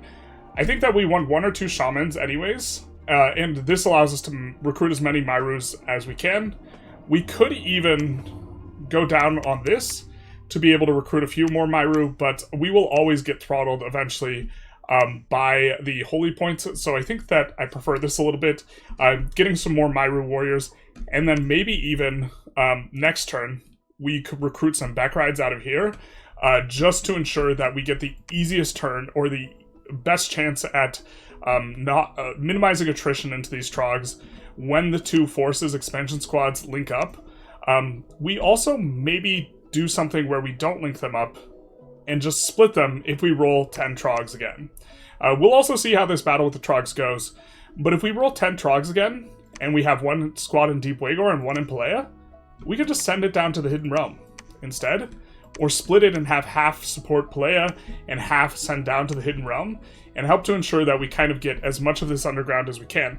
The Nethermines is a little bit tough though, so glad that we are linking up some more troops. We just really need to not attrition out a ton of Beckrides, Bebrixes. If we attrition out a ton of these guys, it's going to be really rough, and I'm kind of regretting not having Myru champions or Myru in this squad, but this is the turn that we need to be hitting this, and so if it's apocalyptically bad, what we can do is we can stay in red mines, recruit, and then just go for play, and then go for Feral Woods or something like this. But I think this is the turn for us. We, of course, did remember to defense 6 here. A bit of a bummer that on turn 8 we're not getting 2 expansions simultaneously, nor will we on turn 9, so I think we can't afford to try and play around this Trog. I think we just have to try and attack it with what we have going on. A little bit unfortunate. Again, these thrones are just brutal. Above ground, there's not anywhere... I think we might have discussed this, but above ground, the one narrow choke points are a lot less frequent, so it's not anywhere near as punishing, but this really kind of minimized what loops we could take, and it's feeling not so good here. Let's check... Ooh. Yeah, this has a lot of income. So this is a place that we will want eventually. Kind of pretty nice that this also has a decent chunk of income, so that was nice for us as well. Banking 100, but our treasuries should grow pretty steadily after this, because I don't think we're going to be recruiting Myru for some time. And I think we want to peel off another shaman, probably, but we'll see. Okay, we actually have a little bit of information here. I missed this initially, but we do see that these are owned by Theranos, which is kind of bad for us because Theranos can come on land fairly easily. They are underwater, and we want to have the Feral Woods. We don't really want to fight them for it, but we would be okay with an arrangement where, I think, where we just take this woods and we let Theros have the rest. Something like this, and then we get to focus elsewhere. I think that we are going to move this scout out and just try and get a little bit more information. But another thing is, in the lobby, we see that this is not Theranos, right? And in the lobby, there's another underwater player, Atlantis, and the Atlantis player said that they spawned near Xibalba, or next to Xibalba's cap circle. Because Theranos is not here, we could assume that Theranos' cap is probably here or here, which means Atlantis' cap is not here, which means that Atlantis' cap is likely somewhere down here, and then we can infer that also Xibalba is going to be somewhere kind of in this range. So if Xibalba looks to come underground, they're going to either have to do it through the Sinos, here, coming here, because Xibalba gets bonuses underground, or they're going to be coming through the Trogs. But we can also maybe expect that to some degree, so forts here or here might make sense. Now, Yomi can also come underground fairly easily, and so this is going to be something worth noting. But we do have additional information, trying to infer as much as we can from this information. I don't think we can send out diplomacy towards Theranos, or we want to maybe try and think through the Diplo. I'm not used to Diploing with these guys. I don't know these guys at all. And the most ideal circumstance is one where we get into Feral Woods and we expand through all this. The annoying scenario is if they grab Feral Woods and we're left kind of scratching our head with what to do with our army. And I think that this is somewhat possible. The fact that this is not owned by Theranos is a good sign, because this implies to me this is at the edge of their expansion, maybe. And maybe they spawned here, and they have a bunch of other locations that look better. They have to spawn underwater. This doesn't say Theranos, so that's not their capital. So their cap is probably either here or here, I would reckon. And they have a bunch of other stuff that maybe makes more sense as an expansion. And so the person who's over here, because I think that this is a fairly like place to spawn. In one of our practice runs on this map, I think we spawned here or here. The person over here is going to be highly relevant as well. And by process of elimination, we think that that is not Xibalba. And so trying to think through some of these elements as time continues, but we did have that additional scout of movement there as well, trying to gain more info. This map is mildly confusing. There's a chance that Atlantis spawned here, because that is still far away from Theranos, right? And if Atlantis spawned here, they could share a cap circle with Xibalba spawning up here. So I guess we can't rule that out. But we're still trying to chew through it. And if we confirm someone else here, then we can rule it out. Alright, so before the next turn appealed, we sent a message to Theranos. In particular, we don't really want to mix it up with them, but we also do want to convey that certain pieces of land we want for ourselves, and this is kind of somewhat aggressive action, but I also think us working with them would make some sense. So we started off, hello friend. I should be surfacing in the Feral Woods if all is according to plan in the next 1 to 3 turns. I did want to give a range. Probably should have said 1 to 4. But the idea is I don't want to give him an opportunity to bump me exactly when he wants to, but also want to give him an opportunity to avoid me. I do very much need the surface forest secured for mage recruitment. This is true. This is why we want it. And the Shades and Trogs seem to think that this forest is the one for me.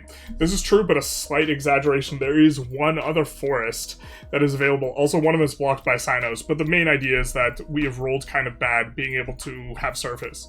But would prefer not to bump you, nor be bumped, nor do I want to disrupt your pathing / macro if you'd like to avoid me. Obviously, if he wants to fight, we do want to be disruptive, but I think that I would prefer to avoid a fight with Theranos. I think my thug-heavy build, magic weapons forged cheaply, he is ethereal, which can only be hurt by magic weapons, so we have an advantage towards something he is weak. Also, one of his kind of more consistent play patterns he'll go for is Foul Vapors. We will also go for Foul Vapors, and so we have a build where we're not going to take much damage to Foul Vapors. He does too, so we don't... I guess those two cancel out, but he doesn't get to do one of his major plays against us, and if he's researching specifically for that, for his wars, that's going to be a poor research. We don't line up very well, but he's also underwater, so I can't expo into him. I can't get underwater. Probably means that conflict between us would be to neither of our benefit. Also, we both access larger shares of the map more easily. It'd be more easily. It would give us flexibility to attack a same player from different angles, should such an opportunity seem reasonable.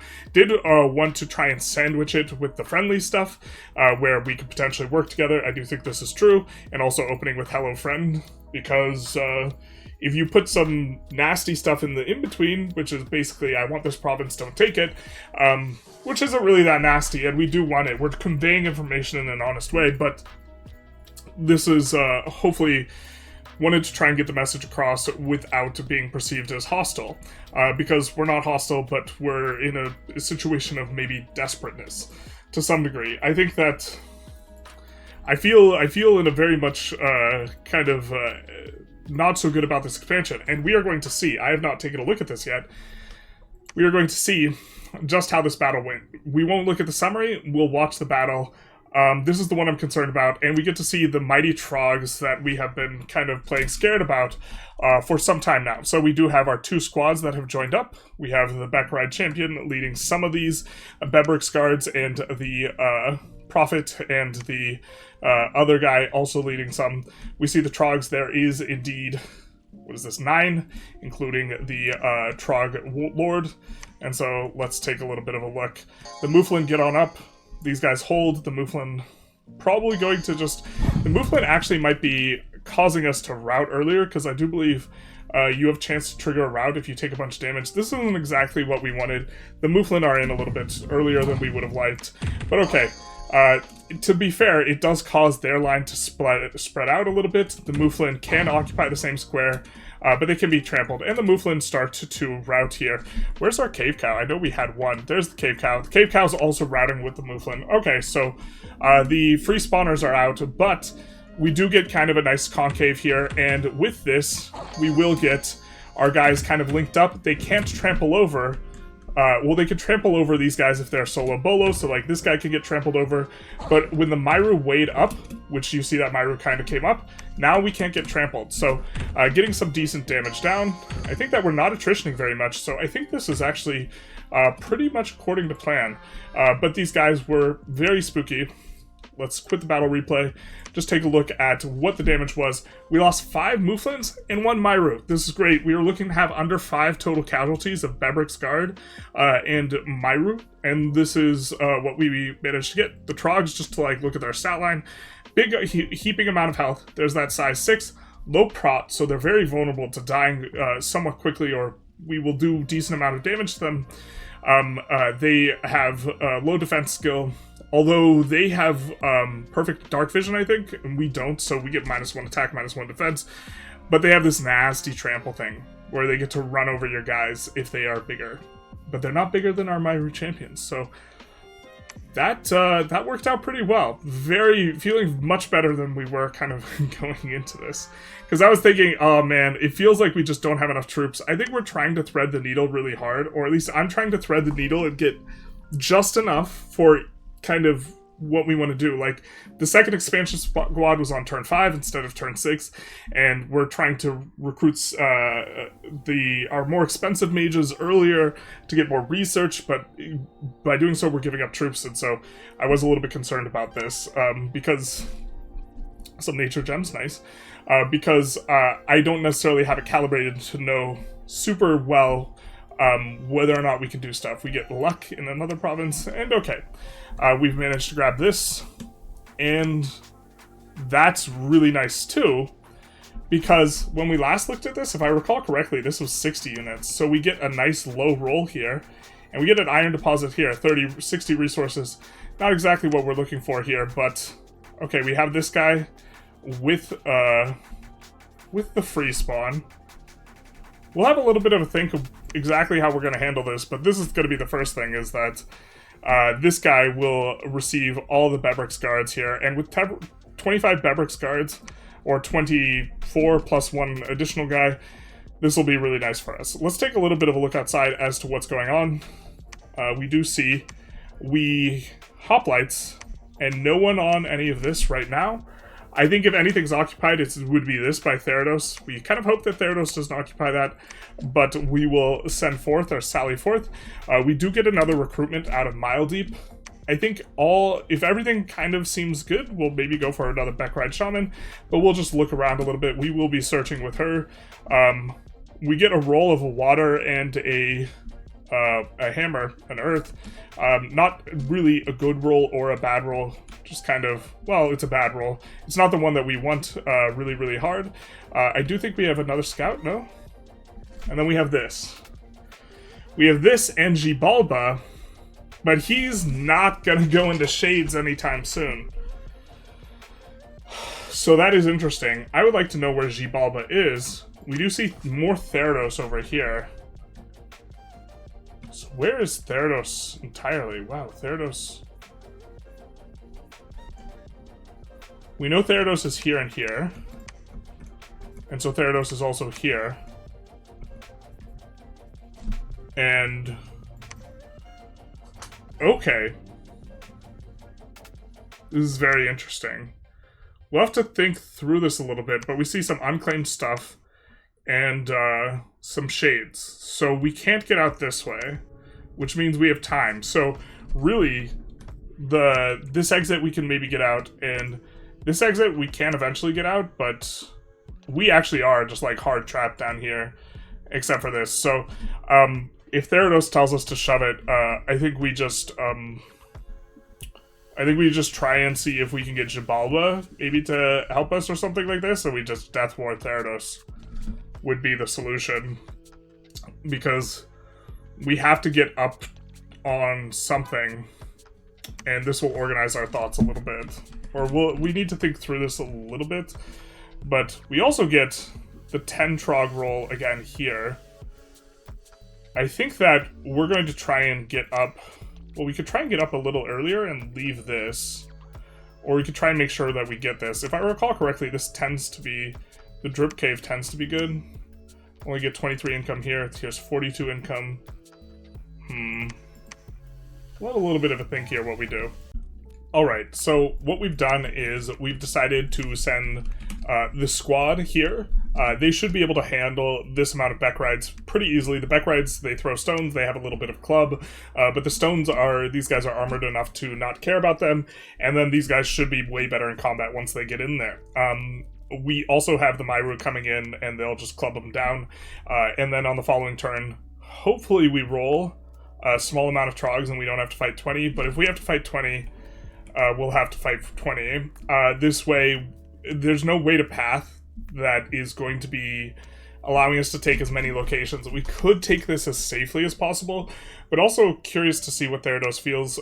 If Therados responds in like a bit of a hostile way, or maybe doesn't respond at all, what we can do is with the squad that's approaching here, we could take more guys to play, and if not, we'll take less. We don't need too much to head down this way. That will be the plan. We'll come back down, though, with these undisciplined troops, and just link up and decide exactly how we're distributing the forces to handle the Trogs and the Zods. Zods are soft, the Ko'onis that are in here are soft, and so not too big a concern. We also have this, and kind of a little bit of a thinking to do. We know that Xibalba's here. We think that Therados is here. We know that Xibalba shares a cap circle with the underwater player, the other underwater player. So the other underwater player is either here or here. We could verify exactly where Xibalba is. We could try and figure out exactly where the other underwater player is. Would like to know Xibalba's bless. I think if there's any player that has designs on an immediate venture underground, it's probably Xibalba. And so what we're going to do is we're going to scout in their direction. We want to acquire more information, and we would also love to start constructing a fort next turn. Since it does look relatively quiet in terms of what our game looks like, and by setting ourselves to construct a fort next turn, we are putting ourselves in a good opportunity to... By setting ourselves up to construct a fort next turn, we set ourselves up a good opportunity to just eco out if need be. And so what we're going to do is we're going to recruit a Myru champion. These guys have a decent research speed, but in particular, they're low gold. Also, if we get into a scuffle and we need to put gear on someone, this is a pretty good candidate to put gear on. They're much less of an investment than the Gentil. And when, in terms of research that we have early, that we're getting with Alteration 2, we're going to have personal stone skin. We won't really have a whole bunch of stuff to put on a Gentil anyways in terms of a thug. So as far as the thug chassis goes, this guy can't accept our bless. He's not sacred. But we also don't get an opportunity to recruit these guys. We do kind of want them. And for the gold cost, they are a decent amount of research. They have more maintenance, slightly, than the shaman. Which is going to be a little bit of a downside, but their upfront cost is less, and so we will not pay that full cost for some time, and then we get to bank 565. What we're also going to do is we're going to recruit, but not necessarily finish, a Beckride Shepherd here, and then we are going to grab a Scout here. And the idea is the Scout is going to be capable of next turn constructing a fort, and what we can do if we need to rake back a little bit more money to construct a fort is we can cancel this guy, and we can recruit something cheaper like a Tartalo out of here, which we still kind of want to mass these guys anyways if we can. We do the minimum recruitment of as many Beckrides as possible, Bebric's guards rather, here, but we should have pretty good net income. We want to spend this additional 120, right? Currently, our margin is 720-ish. If we take the 120 out of that, we can expect to be getting around 600 gold next turn, and this is not even including the additional income that I think we get from this province. I'm not sure if it's this province or this province that's going to get added. We're for sure taking this. The only question is how much attrition.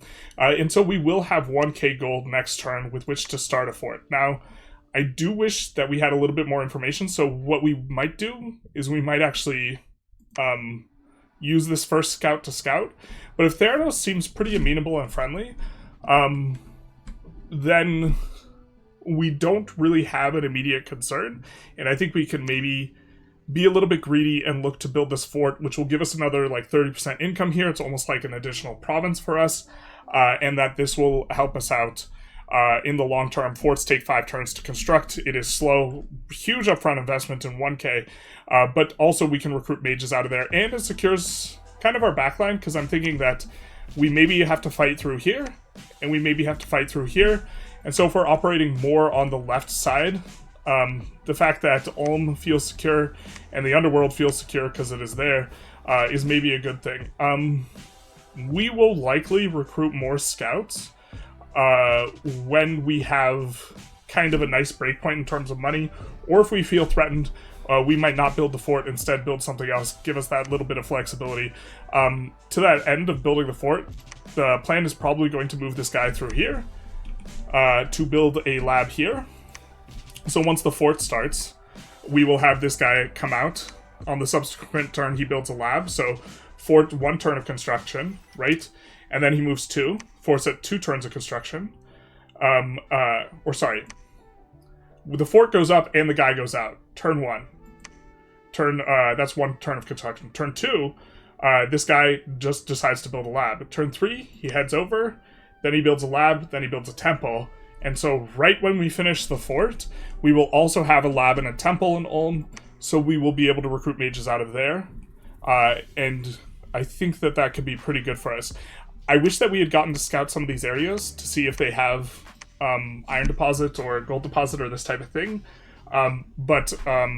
Okay, we're still flexible. We could still go up to the north if we need to, this type of thing. But the timing should be pretty good. And we went to lab here, by the way, of course, for being able to recruit these guys. So trying to play a little bit tight ahead of time in terms of having the timing windows that when the fort finishes is also going to be when our labs and temples finish. And so I do think that that'll be nice. Also, we will have additional kind of recruitment at the backline here, which means that even if our more expensive mages are going to be recruited over here, we do have some potential defensive resources over here and this type of thing. And also, from here, we can recruit some degree of a force to link up with Pyrene to go into Shem, which will head out here. If we could play nice with both of the water nations, this would be reasonably good, especially because Highlands allows us to recruit Tartalo if there's no fort, or Myru Champion if there is a fort and there's another forest here. So a world where we get this safely, and we get the other one safely, and then we find either expansion through here, or through here, or just go for Xibalba because we're expecting them to want to go for us. These are kind of our avenues of expansion and what our flanks are that are weak and that we would like to cover. Really hoping that this area, in terms of cave exit, has several different paths going away from it. I'm hoping that we can convince these people to aggro each other and not us. And same deal with the other cave entrance that is... we haven't taken that good a look at here, where there's multiple avenues. This is incidentally Highlands. And so us just poking out and grabbing this is a very low income province, and being able to recruit Tartalos, this would be a big game. But this is behind the shades. And so I think way more optimistic now coming out of this turn than we are going into it, especially if we get a reasonably friendly response from the other player. I do think... oh, we also finished research here. We're going into construction now. We're getting 50 research a month, so this means it's going to be 1 turn we have construction, 2 turns construction this, and then I think another 4 turns if we get no additional research, which we are going to get more additional research, so 7-ish turns on construction 3. But with just construction 1, we will have the ability to kind of click a little bit of a panic button and forge some stuff. We have plenty of gems, a little bit of extra gem income from the early searching Sorgina, and we will have also a chassis with which to give, if we give him just a piece of armor, he will be reasonably effective. Just that alone, we could give him trample boots, we can give him a weapon. We do want to get him a helmet at some point in time because we don't want him to randomly die to missile fire. So if we're sending him against someone who has missile fire, we definitely want him to have a helmet. I think the helmet is in construction 3, the one that we want to build. But we can build something suboptimal if we need to get this guy going.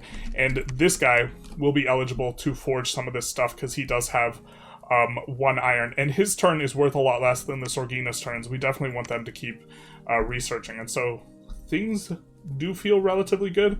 We have an option in the sense that we could start and cancel recruitment of shepherds here.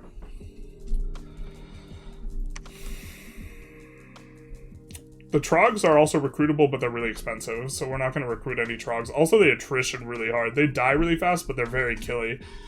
I think that, in theory, we do want to use trogs if we fight Xibalba, though. because they have a bunch of size 2 guys jumping into our backline. Us being able to recruit trogs to deal with that is maybe going to be useful. I think we'll just queue up a shepherd and then decide next turn whether or not we want to finish it, and probably don't finish 2 shepherds. But maybe we can, and we'll lean more on free summons. I don't think there's an especially big reason for us to value this as a thing versus the people that we think we are fighting, because I don't think Corrosive Spit is especially good against Xibalba, but I think that that's probably who we're maybe looking at quite a bit. Also, to the extent that these shades, we have a way to clear out the trogs. The Sinos will just kind of be tough, but we're building our fort against the Sino, we hope. The way that we're going to beat these shades is going to be, I think, by massing demon priests, who are priests, and so they can help to do a lot of damage versus these shade undead beasties, and we have a chance to roll into fire, which is what we want. So it's kind of what we got going on. I think this is turn 9, so one more turn for this video, and then that will be our first 10 turns. Alright, so we have the start of turn 10, and a message from Theranos arrives. You let me know just in time. I was gathering forces to take it. Lasting friendship will depend on profitable trade between our nations. As we are both crafters, there is much potential for friendship between us. Muspelheim is to the southeast of where you will be appearing above ground. This is good to know. So we kind of can, coming on over, we can kind of infer now, Muspelheim's down here. Which is, Ermor would be reasonable for us to expand into. So would Muspelheim. Both of these nations, one of our big ideas is doing foul vapors at some point, although not in the near future in terms of research. I do believe it's in enchantment. I think it's enchantment 6. I believe it's level 6, yeah. Either way, this will be a strong one for us. This is one of the reasons why we have poison resistance on our bless, in addition to just being able to give the Bebric's Guard really, really good coverage in terms of resistances to stuff. I really like this unit a lot. It just has a lot of resilience. The more I think about our bless with this guy, the more I like it. I mean, the bless isn't like as much for him as it is for our mages and our thugs. But the 4 reduction on encumbrance, this means that instead of every 3 turns, him losing 2 defense and 1 attack, it's going to be every 6 turns. As a result of how fatigue works. So it takes a lot of attack, or keeps a lot of attack and defense. I believe right now our defense is being reduced by the darkness, and also the swamp penalty by the looks of it. It's 15 normally, and this is also reducing some of these attributes here. So 15 defense, 14 protection, 15 health, at a price point of 20 gold, and then we're going to die to AoE less because of our resistance, just generally from spells. And then we can get lightning resistance very easily because that's Earth Path, and we have good Earth Mages. Just generally gets to be kind of, I think, very solid defensively. We could even compare them against some of the other Sacreds that are more punchy, this type of thing. The obvious weakness of these guys is that they just don't do a lot of damage, and they're not very massable because we can't recruit them anywhere else. But to the extent that we can recruit them, we do want to be recruiting them every turn. So, coming back into things, we do finish research. We're on to construction 2. We can construct base level kind of equipment, but we're not going to yet. No hidden sites, womp womp. A little bit of an accident marching to red mines. And then we have a battle in nether mines. Very, very little attrition. But let's take a look here in terms of what's going on. And I think we're going to see kind of the classic of how we're trying to operate these battles. Generally speaking, we see the Bebric's come forward. Wouldn't be surprised if a decent chunk of the damage we do receive is the result of the stone throwing.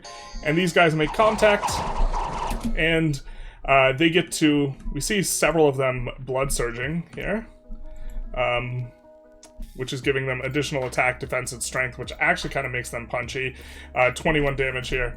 But a lot of these stone throwers get to do kind of good chunks of damage to our Myru. The Myru also getting a little bit ahead of themselves. This might be our attack rear here, where they're willing to wrap around rather than attack the closest, which maybe this is bad for us because they're getting into melee maybe a little bit prematurely here, but you see that thonk, 35 damage into one of these guys who's got like virtually no life.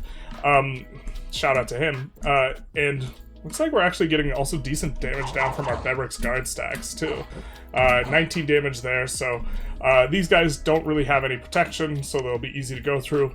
But protection is a modifier that like it has increasing marginal returns because it's flat reduction rather than like a percentage reduction of damage. And so us having 15 protection or 14, and then we iron skin on top of that, and then we temper armors on top of that, these guys can get like 25 plus protection, and 25 is a lot better than, you know, 22, because that means you're going to have to do 26 damage to start actually inflicting damage rather than a significantly lower figure. And I think, I'm not as sure, but like I think 25-30 is maybe the range where they start being really, really hard to damage. Again, these guys aren't very killy, but okay.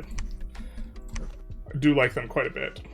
And then we get a worldwide event where cold is inflicted. So we have this squad where we're going to be heading into the Trogs. We have this squad here. I think what we're going to be doing is we are going to be dividing up into 2 squads, and we are going to be sending most of the Myru, like a slight majority of the surface, and a little smattering of these guys. I think we will also send and keep the rest here for expansion into these 2 provinces, and also a little bit of a force to leave in the Nether. I don't think we need too much, but do want to have a little bit extra so that if the Abyss gets taken...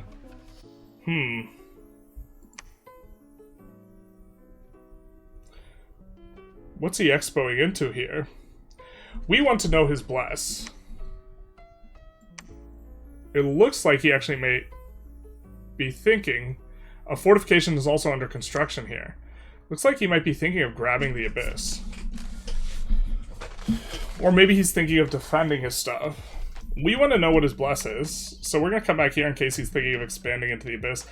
I suspect... I don't really know if they have a way to expand into Shades more easily. We know that there's Shades here. I kind of think that 60 units can't expand, and he's just looking to cover his fort production. And so I think that that is fine with us. Now, we have kind of an awkward spot where in order to recruit a fort, we are going to, or in order to build our fort, if we cancel the Beckride Shaman here, there's one here, there's one here, there's one here that's in queue, that will refund us around 210 gold. What we have to do is we will have to not bring this up to 6 defense and hope to just high roll or avoid low rolling. I think that that's maybe okay. I think there's also a world where we can prolong getting the fort one more turn. Really do want to put it here because it both covers an entrance and also would generate a bit more income for us. We don't find any spots here with this guy, which is a bit unfortunate. I think we're going to come to Mile Deep and also scout there and leave the halls unscouted for now. Eventually we can pick it up with a Sorgina coming out of here that will head on over to Ulm. Something like this, or even head to the surface from the halls. The halls is close enough to Ulm that with a flyer we can go to Great Sea Note from there, and so I think that that will be fine. But we'll organize the forces here with how we want to push into this. I really wish I knew if this guy was just trying to defend his fort going up, or if he had designs on the Abyss, but I don't think that he can expand into the... I think it's unlikely he can kill Shades with what he has. Unless he has some sort of magic weapons. I don't recall Xibalba having access to magic weapons base, and if you took it on an Awake Pretender as a bless, that doesn't make very much sense into this lobby, because the only one who would really, that would be very good against, I think, would be Theranos, and to a lesser extent Yomi. And so I don't think that makes too much sense. So I think we're safe, and I think we're safe to expand into here, and probably try and build a fort here.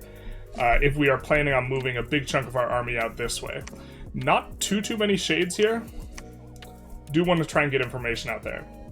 Alright, so we got the forces split up. We do have kind of the weird formations.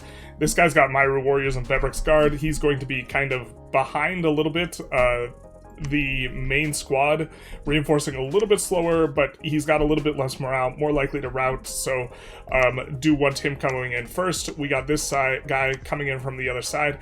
We do have to readjust, and oh no wait, we already readjusted.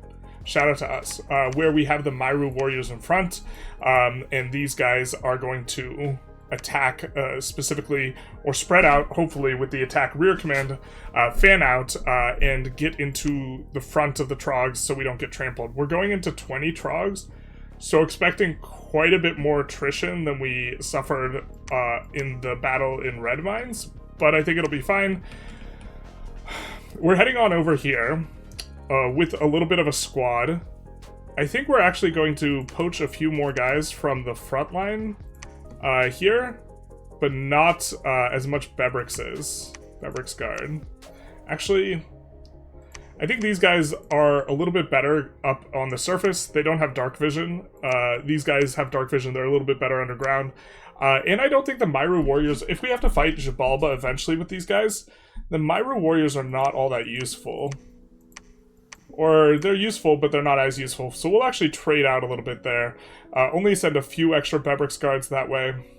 We could actually ditch all the Myru, actually. Maybe this makes a lot more sense. Where all the Myru Warriors are coming this way, we get a little bit more morale. Less likely for our undisciplined guys to rout. And I think just a handful of Bebric's Guards, even though they're not as killy, they're killy enough for Kooni and these guys. And this lets us get as much guys to the surface as possible that are Myru Warrior. And the Myru Warrior, we won't be able to get very many of them over here. They require specifically the Highlands, and this is the Highlands province that is available. Kind of a little keen to see what's to the left a little bit, so we'll head on over there with our scout, and then we'll check and see what we can do with our units. We'll research with this guy. We are going to recruit a Tartalo.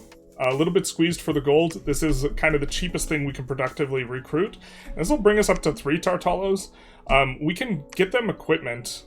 We have a Tartalo here and a Tartalo here. They're fine enough chassis, and they are giving us free spawn right now, so... and we can only recruit them out of the mountains, and so we're not going to have good opportunities to recruit them, so kind of okay squeezing this out so that we can start the Palisade this turn. A little bit squeezed for gold. I think in general, a lot of the provinces have a little bit less of a gold count until you start searching them. But to that end, maybe we make a little bit of an adjustment here in terms of research speed. I don't think we're about to be fighting, and so maybe we can abandon to some extent one of the Sorgina's researching so that we could search sites faster. I think this is probably okay.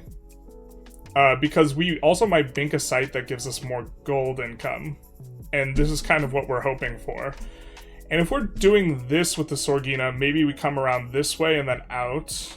And so maybe it makes sense for this Sorgina to actually take the time to search everything. So we'll go to the halls, making a little bit of an adjustment here. And then we will have this Sorgina can come here, and then can come here, down here, down here. And the Sorgina can end in hopefully a spot where she can construct a temple/lab. Or, well, she can construct a temple lab, but we'd rather not her do it. Which leaves us in a little bit of a weird spot regarding this guy. Will we have 300 marginal income next turn? We had said about trying to build a lab here. I don't know if we need the Camazotz that quickly. But if we want to build a lab there, we should have this guy leave this turn. It feels like we're squeezed enough on gold that being able to recruit Camazot's not necessarily a huge game. Can this guy move further? Can he move to this? No. If he could make this battle, maybe we could use him in it, but let's not. This guy is going to be kind of useful for us. I'm going to try and think if we can think ahead a little bit, a few turns, regarding what we do with this guy, because this guy might make sense for us to move out right now. And it might make sense for us to move to Deep Waygor, which means we're prolonging being able to recruit out of here more shamans, but the idea is If Feral Woods now seems clear based on Therados's thing, so it'll take us several turns to get here, and we do want to start recruiting guys out of Feral Woods pretty badly. And we're going to need another shaman, but do we want to be able to start recruiting from here the turn it's available? And I think we kind of do. So what we really need is to have had another shaman right now. Of course, the Sorgina can also build both, since she is sacred and a priest. She can build, or since she's got magic and she's also a priest, she can build a temple. Gonna have a little think here. I think what we're gonna do is we are going to try and be efficient in a couple of ways, and we're gonna move this guy up north. I think that we value recruitment turns in the woods far more than we do just a generic fort. And so getting those online as quickly as possible is going to be useful, but also these guys have much less upkeep. They're 75 gold, they are sacred. They have much less upkeep per turn than our Beckride Shamans. So in principle, we would want these guys building our temples. And so I think what we're going to do is we are going to come here, we're going to build a temple, and then we're going to start recruiting these guys. We're going to recruit at least 2, and we'll send 1 to the north to build a temple in Feral Woods, and we'll send 1 to the south to build a temple in Ulm. Also, we can save a turn, at least 1 turn. This guy has a decent chunk of map move. He also has map mood, which is a different thing, but he has 18 map move. The Sorgina has 20 map move, or 22. This guy with just a little bit more map move will be able to go to Ulm in 1 turn. And so what we could do is we can look to, at some point, not right now, forge something that's going to give us a map move, which will be useful. And then with that map move, we can get this guy to Ulm in 1 turn. And getting him to there in 1 turn, he can build the lab. And his turns are, again, less valuable. And so he can build the lab and then even zip back to Pyrene and come back over to be useful in other places, but this will save us a little bit of time. He can also go to Ulm, and he can also go to Miredeep, build a lab, and then to Ulm. That also works, and so I think we'll use him for that, and so we won't be effectively short a shaman. Instead, we will have a slight delay, because we'll be recruiting some demon priests, but I think we kind of want these guys anyways. They are going to be 2 turns of recruitment, but what we can do is come here, build temple, start demon priests, come here with the Beckride Shaman, come here, demon priest is produced, build a lab here with the shaman, and then demon priest is here. We can build a temple with the shaman, or we could just research with the shaman, or we can cast spells, ritual spells, and then the shaman here next turn, and then build. Maybe, I guess maybe we recruit 1 demon priest and we send it south. Maybe something a little bit more like that. But we are going to want these guys in our armies at some point, or to pair up with our thugs, because we don't have good priests. And so these guys will allow us to bless a whole lot more, especially as our armies get bigger. So I think that we would want 1 of these in our army to the north anyways, even if we want to have our Beckride Shaman just take the time to produce a temple rather than the priest. So I think that'll be it for us for this turn. And I think that'll be it for this episode. Overall, kind of pleased with the way expansion has gone, given what seems to be a relatively low roll. Other people in the lobby are complaining in the kind of general chat, so I think other people are struggling too. But to count it out, normally we kind of measure how good is our expansion after or on turn 13 at the start, since we're not going to exactly be there. We were looking to have at least 15 plus locations by turn 13 as kind of a minimal figure. And by the looks of it, we are going to have 1, 2, 3, 4, 5, 6, 7, 8, 9, 10. But then we are going to also pick up over the next 3 turns 11, 12, 13, and then 14, 15. Or something like this. So a little bit under what we thought of as the minimum. But it looks like we have relatively good security, and I'm not sure exactly when we are going to reach a critical mass for an expansion squad to go after these trogs, but this is something that's also on the radar. And we have a temple, or sorry, a fort that's being concluded, and kind of pseudo-friendship alliance that we're not sure where this is going to go exactly, but this is looking relatively good. And no what looks like immediate threats, other than we have some concern for their 60 units here, but I don't think that they can go in the shades, and so we might have to update that radically next turn, but that'll be for next episode. I hope you guys enjoyed. If you did, feel free to like, comment, subscribe, hit the notification bell, do the YouTube algorithm thing, and other than that, y'all have a good one. Bye-bye now.